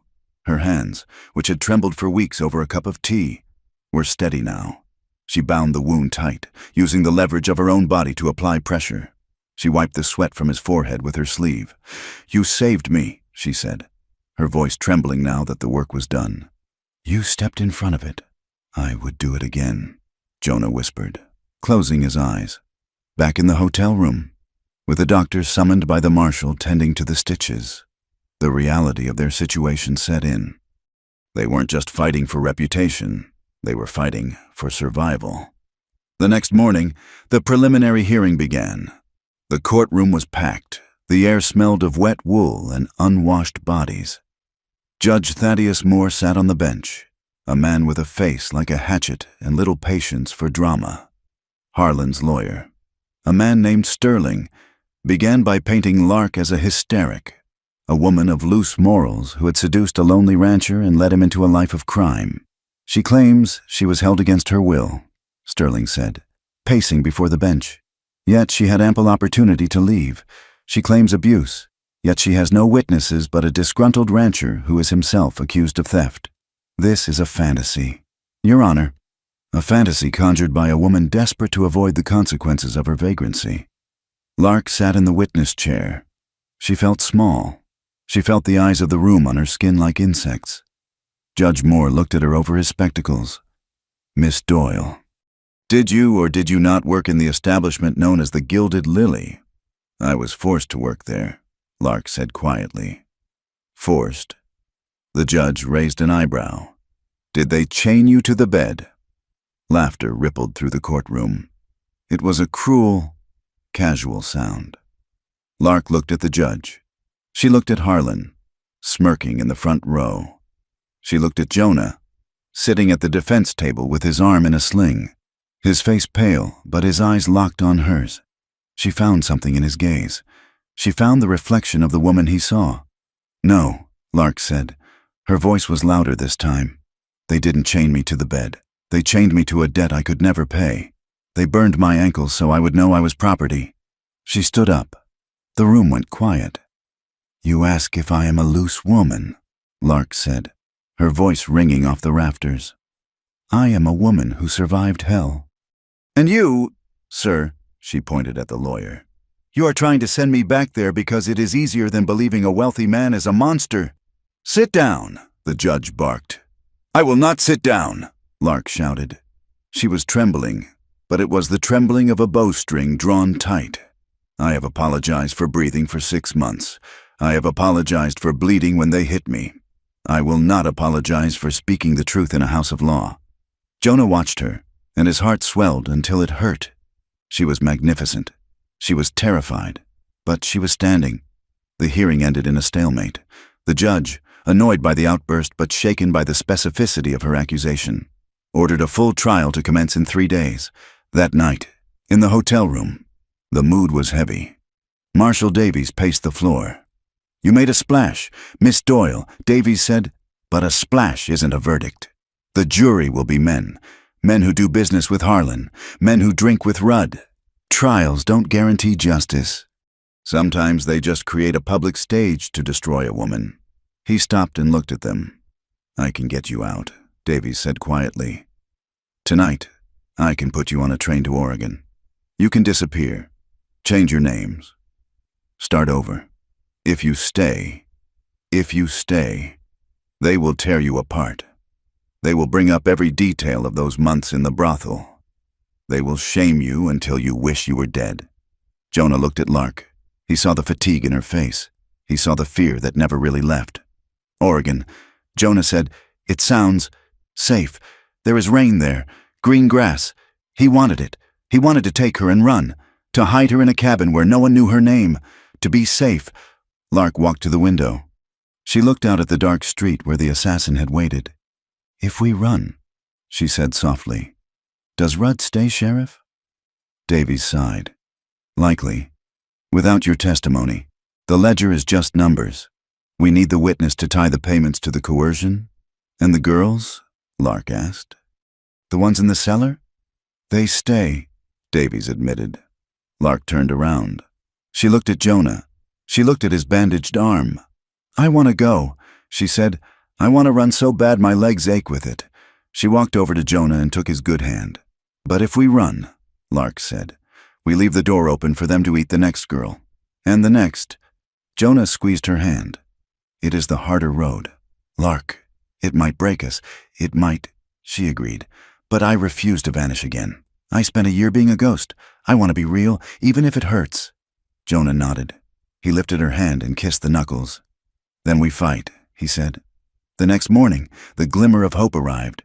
It didn't come with a fanfare. It came with a nervous knock on the door. Marshal Davies opened it to find a young man standing there, twisting his hat in his hands. It was one of Rudd's junior deputies, a boy named Thomas, who looked barely 18. I heard what she said in court, Thomas stammered. About the burning. He looked at Lark, then at the floor. I was there, Thomas whispered. I held the lantern. I didn't want to. But the sheriff, he said it was the law. Davies grabbed the boy by the shoulder and pulled him into the room. You are willing to swear to that? On a Bible? Thomas nodded, tears in his eyes. I can't sleep. Marshal, I see her face every time I close my eyes. Davies looked at Jonah and Lark. A grim smile touched his lips. "Well," Davies said, "it seems the dam is cracking." For the first time, the monolithic power of Sheriff Rudd and Silas Harlan looked uncertain. A deputy had broken ranks. The silence was ending. But as Jonah looked out the window at the busy street, he didn't feel relief. He felt the hair on the back of his neck stand up. He knew men like Rudd. He knew men like Harlan. When a predator is cornered, it doesn't surrender. It attacks. The danger wasn't over. It was just changing shape. Desperate men were about to do desperate things, and the trial hadn't even begun. The spring thaw arrived like a fever breaking, leaving the town of Silverton sweating under a pale, watery sun. The streets were not just muddy. They were a slurry of horse manure, melting ice and the dark, rich earth of the high plains churning under the wheels of wagons. The air smelled of wet wool, cheap tobacco, and the copper tang of old blood that seemed to seep up from the floorboards of the county courthouse. The courtroom itself was a cavernous hall of oak and dust, packed to the rafters. Every bench was filled. Men stood along the back walls, their hats in their hands, their eyes bright with the anticipation of a spectacle. Women, who usually avoided the rougher machinery of the law, sat in the middle rows, their bonnets pulled tight, whispering behind gloved hands. They were there to see the fallen woman. They were there to see the rancher who had thrown his life away for her. Lark sat at the small defense table. She wore the gray dress Jonah had bought her, the collar buttoned to her chin. She felt the weight of 300 pairs of eyes pressing against her skin. It was a physical sensation, a heavy, suffocating blanket of judgment. She wanted to shrink. She wanted to fold herself into a shape so small that she could slip through the cracks in the floor and disappear into the dark earth below. But then she felt a boot nudge the leg of her chair. She didn't turn around, but she knew who it was. Jonah was sitting directly behind her, just outside the bar. He was not touching her with his hands. The bailiff had forbidden it, but his presence was a wall of heat at her back. He was silent, steady, a fixed point in a spinning world. His proximity told her, "I am here. You are real." It was not a romantic intimacy. It was the intimacy of two soldiers sharing a foxhole while the shelling started. Lark forced her shoulders back. She lifted her chin. She would not give them her collapse. The trial began with the tedious scratching of the stenographer's pen and the booming voice of the prosecutor. A man named Garrett, who seemed determined to do his job despite the political pressure. But the real theater began when Silas Harlan's lawyer, Sterling, stood up to cross-examine Lark. Sterling was a man who used words like bludgeons. He paced in front of the witness box, smiling a smile that didn't reach his eyes. "Miss Doyle," Sterling began, his voice smooth as oil, "you claim you were held against your will, yet we have statements here saying you accepted meals, you accepted clothing, you accepted a room, I accepted survival." Lark said. Her voice was thin, but it carried survival. Sterling scoffed. "Or was it simply that the trade suited you until the work became too hard?" "Objection!" Garrett shouted. "Sustained," Judge Moore muttered, though he looked bored. "Watch your tone, Mr. Sterling." Sterling pivoted. "Let us talk about your character, Miss Doyle. You arrived in town with no money. You were arrested for vagrancy. You have no husband, no family, and now you are living in the home of a widower, alone, miles from civilization."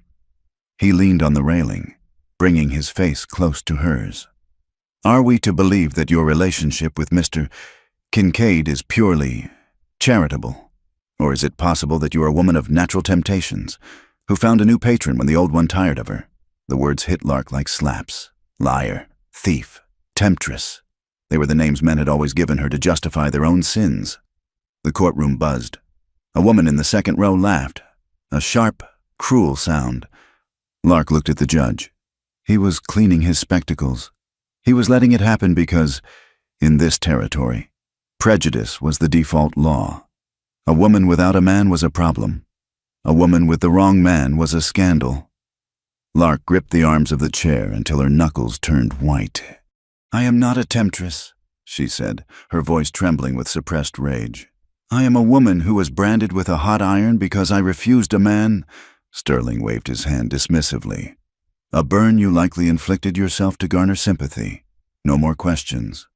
Lark stepped down, her legs shaking. As she passed Jonah, his hand twitched on his knee, a restrained impulse to reach out. She caught his eye. His gaze was dark, furious, and fiercely proud. Next witness, the bailiff called. Jonah Kincaid. Jonah stood up. He walked to the stand with the heavy, rolling gait of a man who spent his life in the saddle. His left arm was still in a sling from the bullet wound, a stark reminder of the violence that had brought them here. He sat down, the wood creaking under his weight. Garrett, the prosecutor, walked him through the timeline. The discovery in the snow, the injuries, the threats from the sheriff. But it was Sterling's turn again, and he rose with the eagerness of a wolf sighting a limping calf. Mr. Kincaid, Sterling said, you admitted to lying to Deputy Vance when he searched your home. Is that correct? It is, Jonah said. His voice was a low rumble, filling the room. So you are a liar, Sterling said. I lied to save a life, Jonah said. You lied to the law, Sterling corrected. And you are harboring a fugitive. Tell me, Mr. Kincaid, why should this jury believe a single word you say? You are a lonely man. You are clearly infatuated with this woman. You would say anything, do anything, to keep her in your bed. The insinuation hung in the air, thick and ugly. The townspeople leaned forward. This was the narrative they understood. The weak man, the wicked woman. Jonah looked at the jury. He looked at the 12 men, ranchers, shopkeepers, miners, who were watching him with skepticism. He knew he had to break the narrative. He had to do the unthinkable. He reached into his coat pocket with his good hand. I am not a saint, Jonah said. He pulled out a folded packet of papers. And I am not a man who lies easily. To prove that, I am submitting this into evidence. He held the papers out to the stunned clerk. What is this? Judge Moore asked. Leaning forward, it is a sworn statement, Jonah said, along with letters from my late wife, 10 years ago, in the Wyoming Territory. I killed a man named Ellis Thorne. The courtroom gasped. The sound sucked the air out of the room. It was never solved. Jonah continued, his voice steady. He drew on me in a dispute over water rights.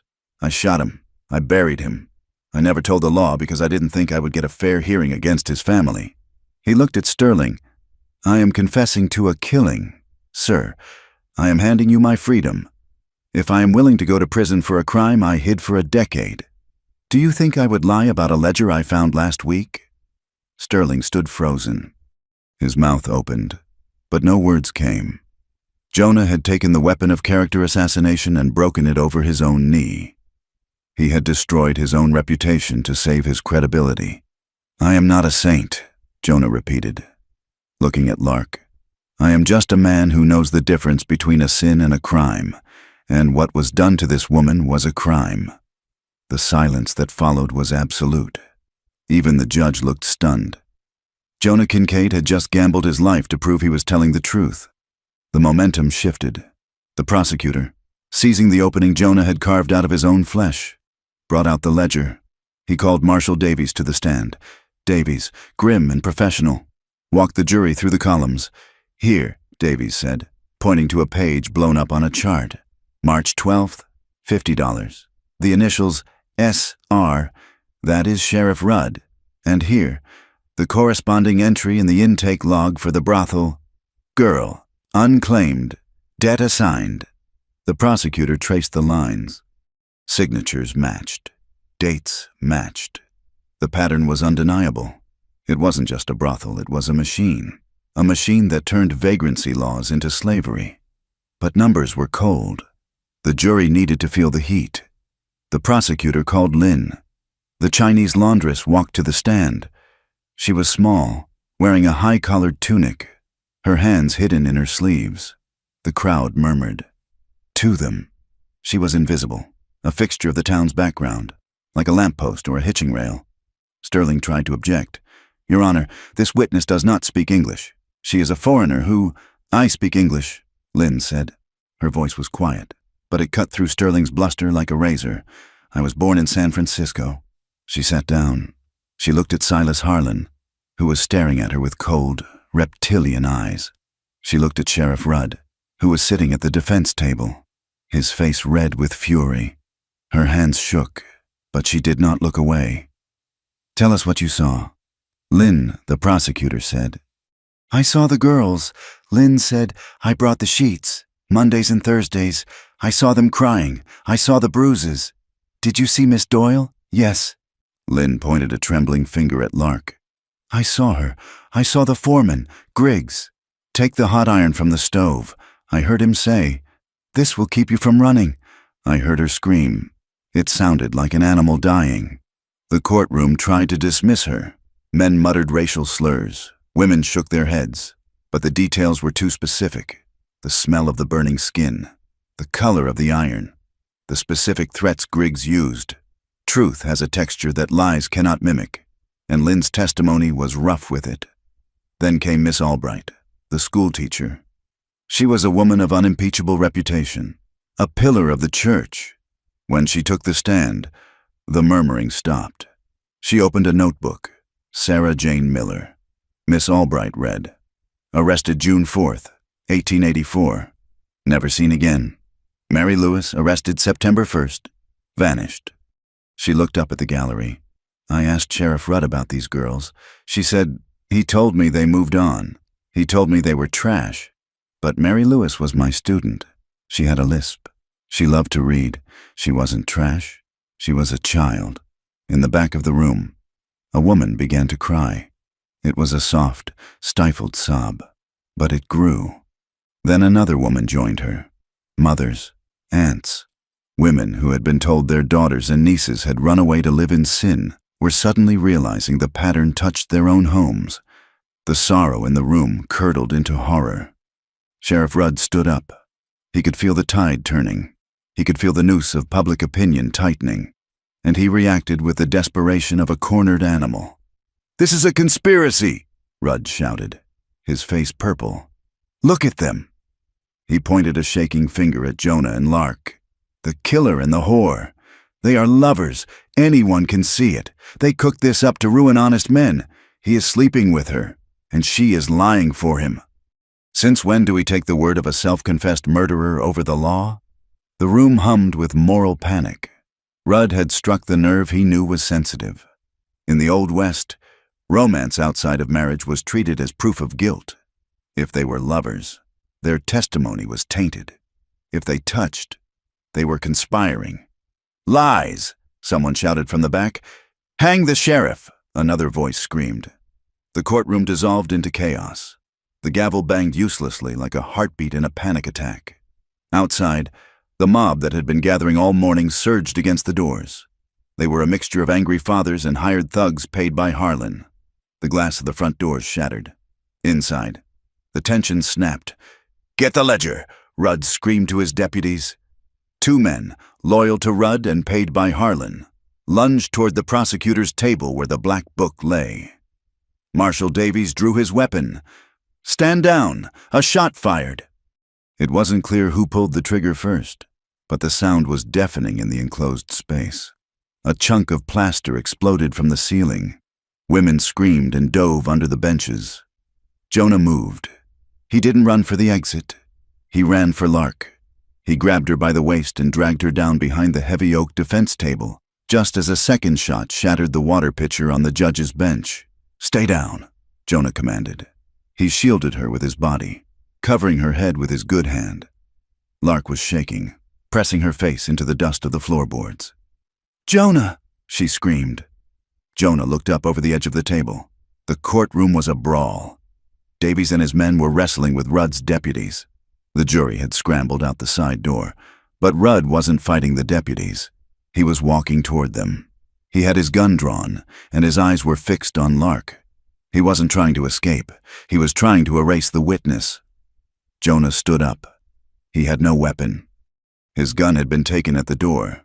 He had only his body and the sheer, immovable force of his will. He stepped out from behind the table, placing himself directly in Rudd's path. "Move! Kincaid!" Rudd snarled.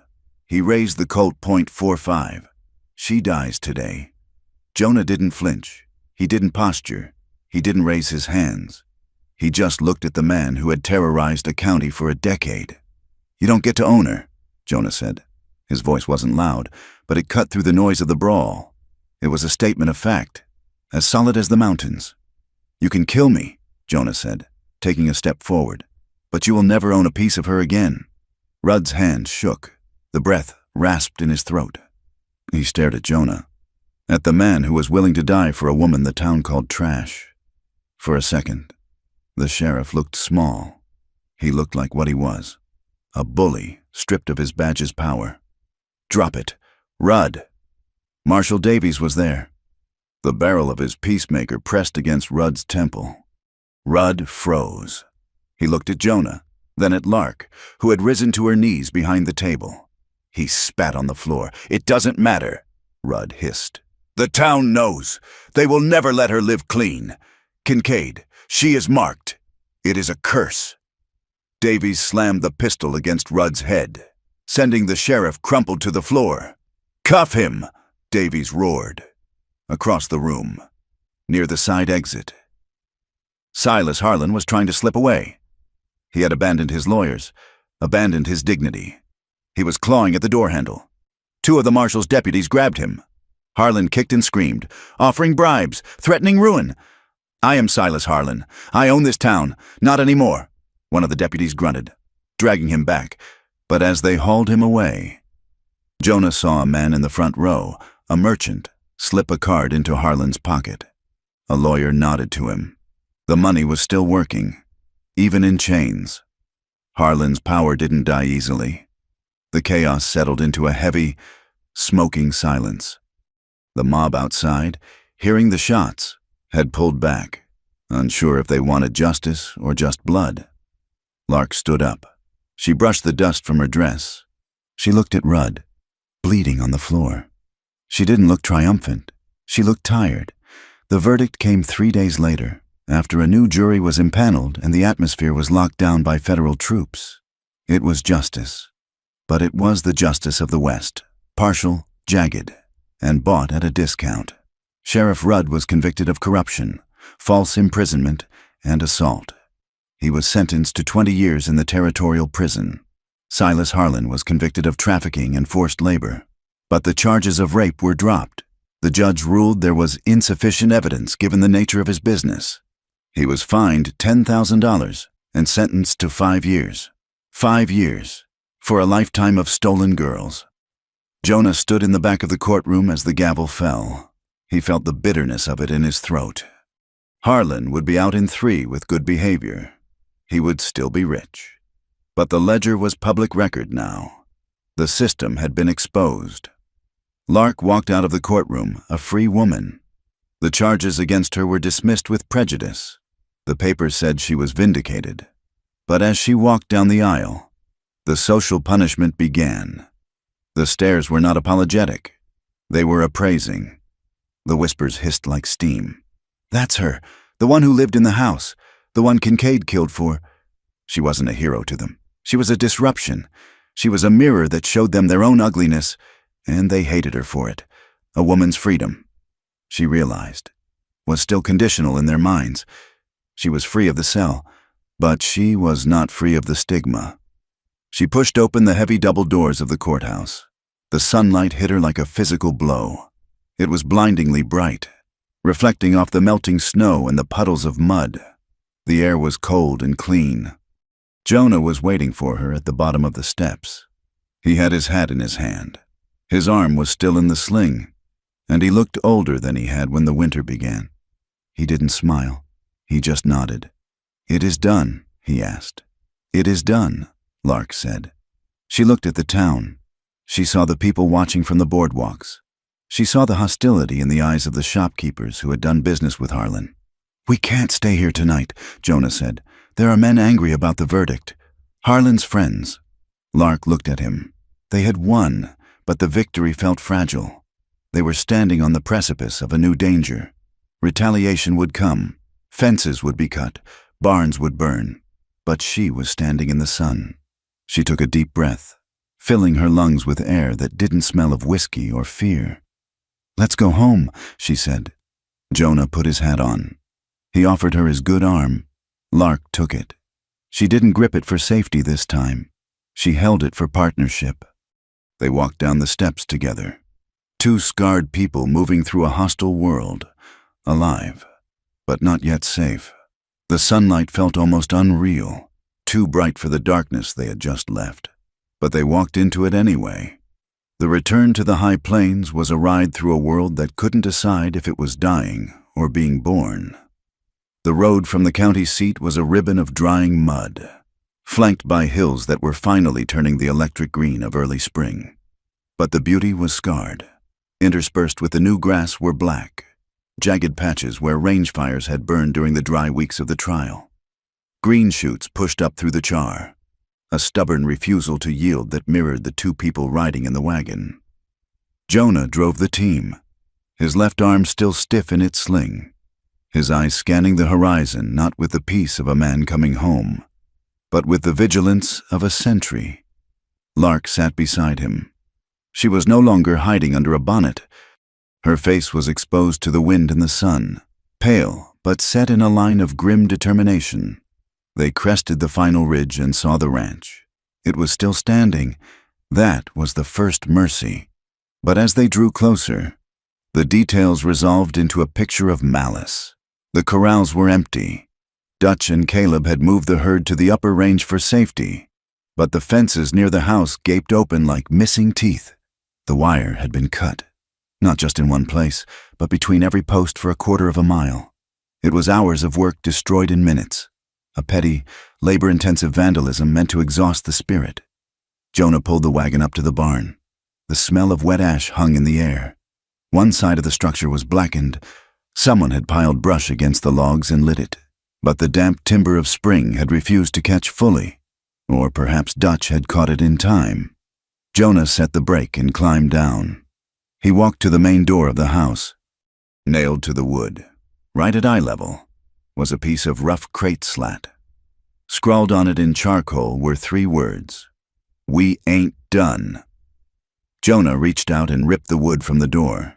He snapped it over his knee, the crack sounding like a pistol shot in the quiet yard. Lark had climbed down from the wagon. She stood looking at the blackened barn, then at the broken fence. She didn't cry. She didn't shake. She looked at it with the weary recognition of someone who knew that monsters don't vanish just because a judge bangs a gavel. "It is a warning," Lark said. Her voice was flat. "It is cowardice," Jonah replied, tossing the broken wood into the mud. "They waited until we were gone." Dutch came out of the bunkhouse, carrying a Winchester. He looked older, his face lined with the stress of the last week. "Glad to see you, boss," Dutch said. "We saved the barn. Caleb is up with the cows. We lost 2 calves to the coyotes, but the rest are safe. You did good." "Dutch," Jonah said. Dutch looked at Lark, then touched the brim of his hat. "Miss Lark." Lark nodded. "Hello, Dutch." The greeting was simple, but the weight of it was immense. It was an acknowledgement of her place there. She wasn't the waif in the spare room anymore. She was the reason the fences were cut, and she was the reason the ranch was still standing. The reality of their victory settled in over the next week. It was a victory of paper, not of peace. The legal verdict had removed Sheriff Rudd and Silas Harlan, but it hadn't removed the hate they had cultivated. Prejudice in the West was not a weed you could pull out once. It was a root system that went deep into the bedrock. Jonah spent his days riding the perimeter, repairing the wire with one good hand and a lot of grit. His finances were bleeding out. The trial, the lawyer he had eventually hired to file the paperwork, the travel, the lost stock. It had drained the reserves he had built up over 10 years. One evening, sat at the kitchen table. Jonah stared at his ledger. The numbers were stark. He had enough money for seed and maybe a month of wages for the men. If the price of beef dropped, or if the summer was dry, they would be broken. Lark was washing dishes. She dried her hands and came to the table, pulling out the chair opposite him. "Tell me," she said.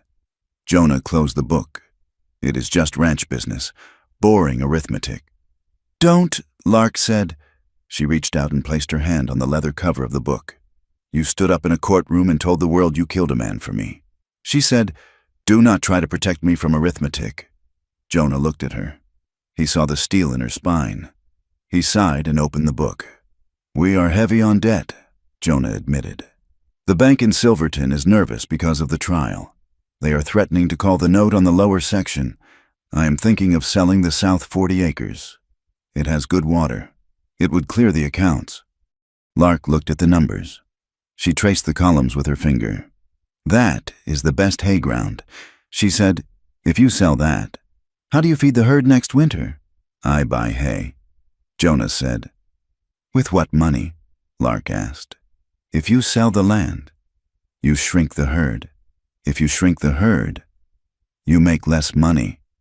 It is a slow death. Jonah rubbed his face. Then what do you suggest? I cannot pay the men with good intentions. Lark looked at him. I have $300, she said. Jonah froze. What? In the lining of my coat. Lark said, When I left the house, I didn't just take the ledger. I took the cash box from the desk. It was money Harlan had just paid Rudd. Lark, Jonah said, his voice low. That is stolen money.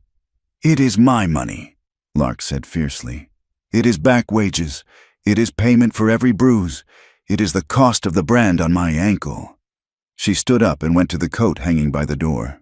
She ripped the seam of the heavy wool and pulled out a stack of bills. She returned to the table and slammed them down on top of the ledger. Use it, she said. Pay the bank. Keep the land. Jonah stared at the money. It was dirty money. Blood money. But as he looked at Lark, he realized refusing it would be an insult. It would be treating her like a child who couldn't contribute to her own survival. He reached out and covered her hand with his. We will pay the bank, Jonah said, and we will keep the hay ground. But you are not a guest here. Lark, if you put this money in, you are a partner. You own a share of this herd's. Lark looked at him, her eyes shining. I am not an ornament. Jonah, I never want to be kept again. You aren't, Jonah said. You are the beam that holds up the roof. But strength in the daylight did not always translate to peace in the dark. The trauma of the last year, the years before that, did not vanish because the sheriff was in irons. It lived in Lark's body, a coiled spring waiting to snap. There were days when she was fine, laughing at Dutch's terrible coffee, working in the garden until her hands were brown with earth. And then there were the moments when the shadow fell. One afternoon, Jonah dropped a hammer on the porch.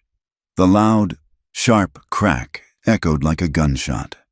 Inside the kitchen, Lark didn't jump. She dropped to the floor. She curled into a ball under the table, her hands over her head, her breathing coming in short, strangled gasps. She wasn't in the kitchen anymore. She was back in the chaos of the courtroom, or worse, the back room of the saloon. Jonah came in, apologizing for the noise. He stopped when he saw her.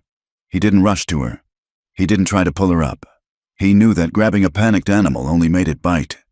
He walked over and sat on the floor, 3 feet away from the table. He leaned his back against the cupboards and stretched his legs out. He picked up a piece of harness leather he had been mending and began to work it with his hands, making a rhythmic, scuffing sound. I am right here. Lark, Jonah said comfortably. The floor is pine. The stove is cold. The door is locked. He didn't look at her. He just continued to work the leather, letting his presence be a steady anchor in the storm of her mind. Lark stayed under the table for 10 minutes. Slowly, the gasping stopped. She uncurled. She looked at Jonah, shame flooding her face, the hot, prickly heat of feeling broken.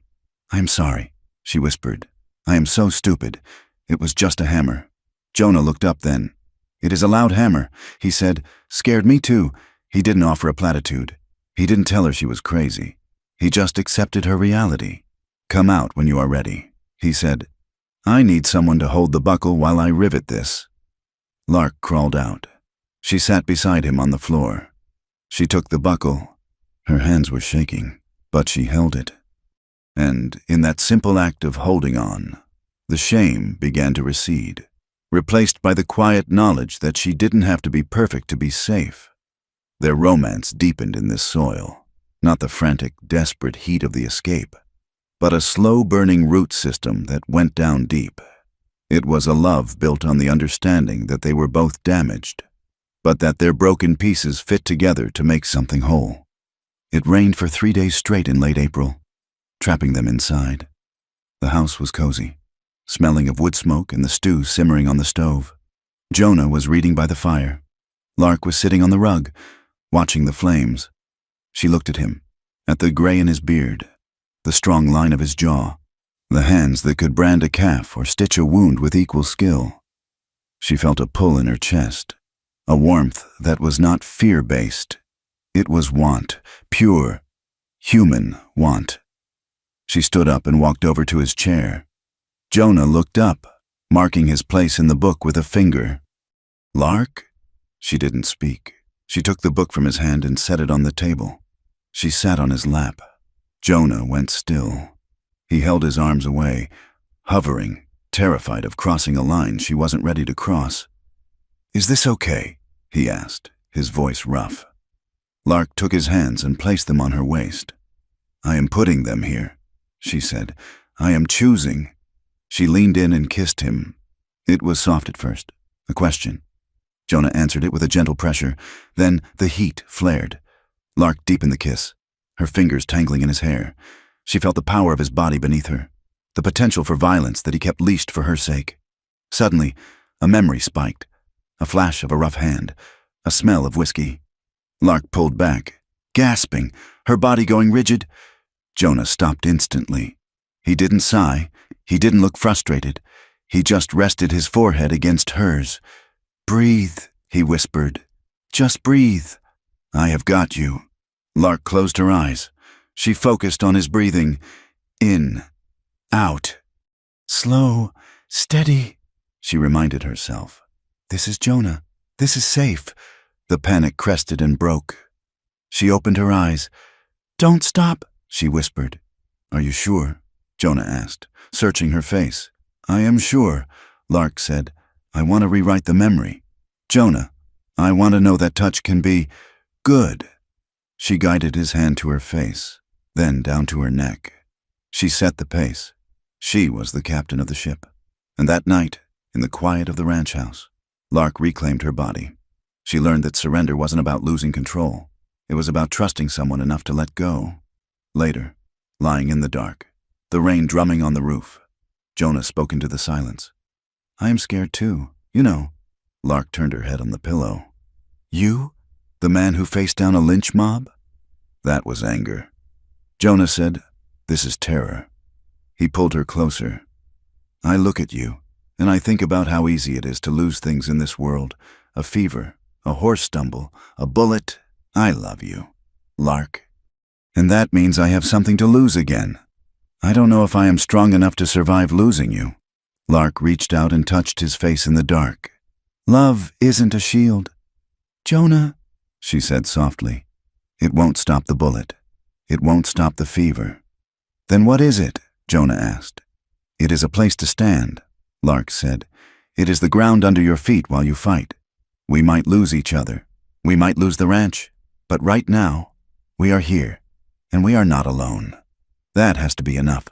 Jonah kissed her palm. "It is enough," he said. May brought wildflowers and the necessity of a trip to town.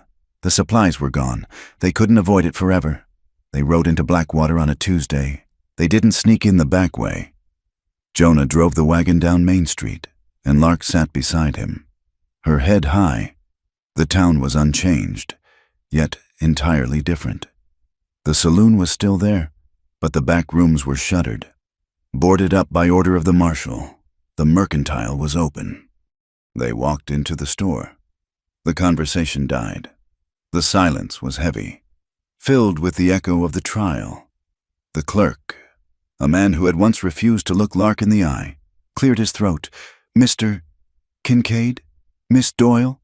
What can I get you?" It was civil. It was cold, but it was civil. As they were loading the sacks of flour, the preacher's wife, Mrs. Gable, walked by. She saw Lark and stiffened. She pulled her skirts tight and crossed the muddy street to avoid passing them. The judgment was still there. A slow rot that would take a generation to clear. But then Miss Albright, the school teacher, came out of the post office. She saw them and walked straight over, ignoring the mud on her hem. "Good morning, Lark," she said brightly. "Good morning, Miss Albright," Lark said, surprised. "I have a book for you. The teacher said, Jane Eyre. I thought you might like it. It is about a woman with a strong spirit." She handed the book to Lark. It was a public gesture, a seal of approval from one of the town's moral pillars. "Thank you," Lark said, her throat tight. As they were leaving, the Chinese laundress, Lynn, ran up to the wagon. She didn't speak, but she handed Lark a bundle wrapped in brown paper. Inside was a bolt of blue silk, the color of a summer sky. "For a new dress," Lynn said quietly. "Not gray, blue, for the singing bird." Lark clutched the silk.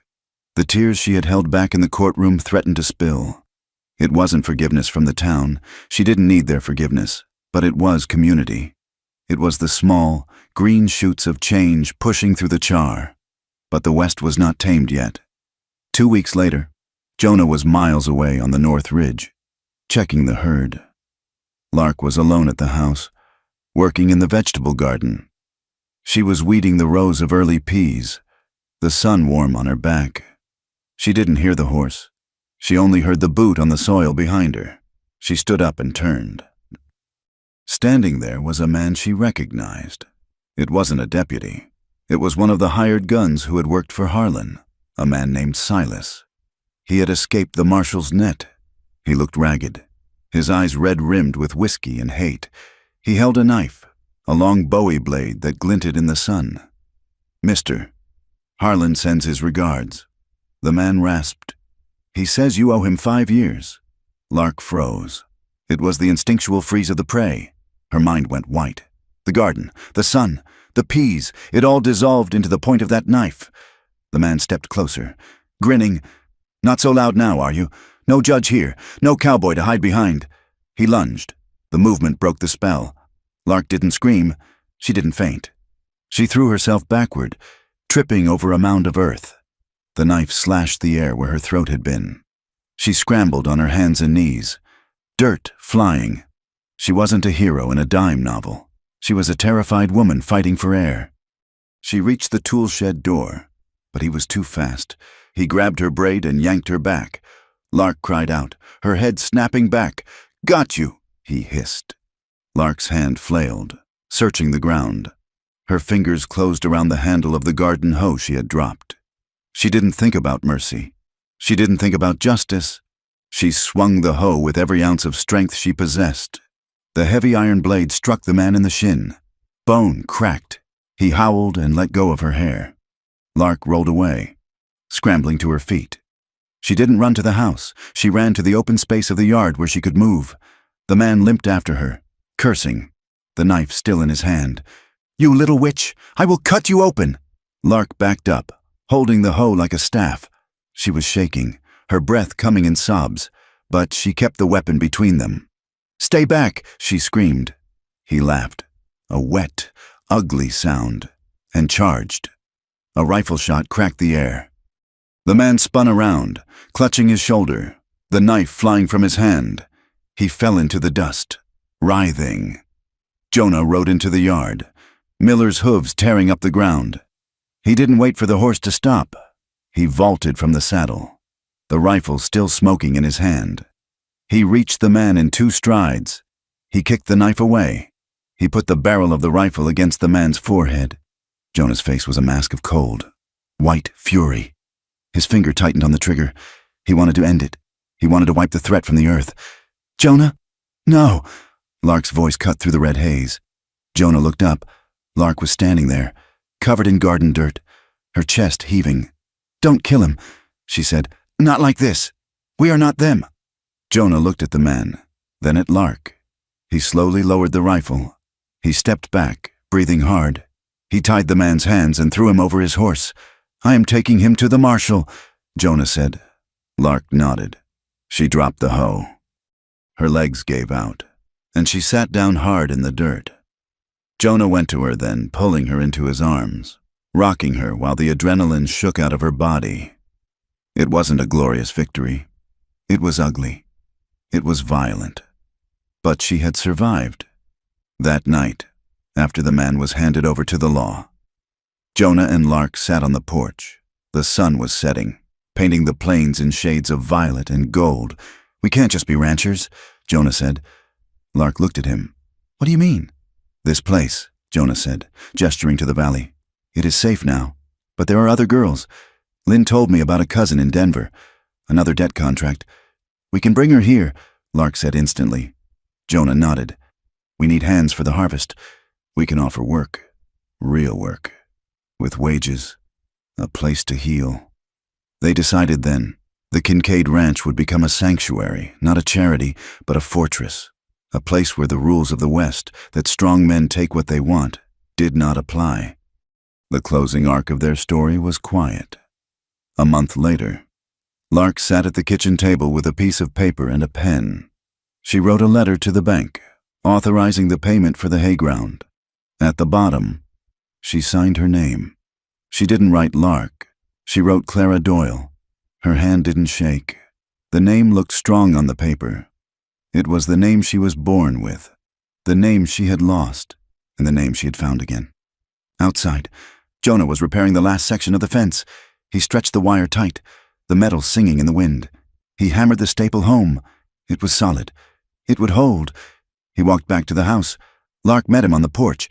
She was holding a small sapling, a cottonwood. "For the yard?" she said. "It needs shade." Jonah took the shovel. They dug the hole together. The ground was hard, but they broke through it. They planted the tree, packing the earth down around the roots. They stood back and looked at it. It was a fragile thing against the vastness of the plains. A drought might come. A storm might snap it, but it might grow. Jonah put his arm around Lark's waist. She leaned into him, her head on his shoulder. The wind blew across the grass, wild and free. The future was not written. The cattle prices might fall. The winter might be hard. But as the sun dipped below the horizon, casting long shadows across the land they had fought for, Jonah and Lark stood together. They had chosen each other, not as a scandal, not as a necessity, but as a life. "Ready?" Jonah asked. "Ready," Clara said. They turned and walked into the house, closing the door against the night, leaving the light in the window burning for anyone who might be lost in the dark. Thank you for listening. To every reader who has traveled this long, dusty road with Jonah and Lark, thank you. Stories of the American West are often about conquest and violence, but I hope this story reminded you that the bravest thing a person can do in a hard world is simply to remain soft enough to love. I would love to hear your thoughts. Where are you listening from? Did Lark's journey resonate with you? Please leave a comment below in English and share your feelings. If you enjoyed this story and want to hear more tales of grit, romance, and the raw beauty of the frontier, please subscribe to From Wild West. There are many more stories waiting to be told around the campfire. Until next time, keep your fences mended and your powder dry.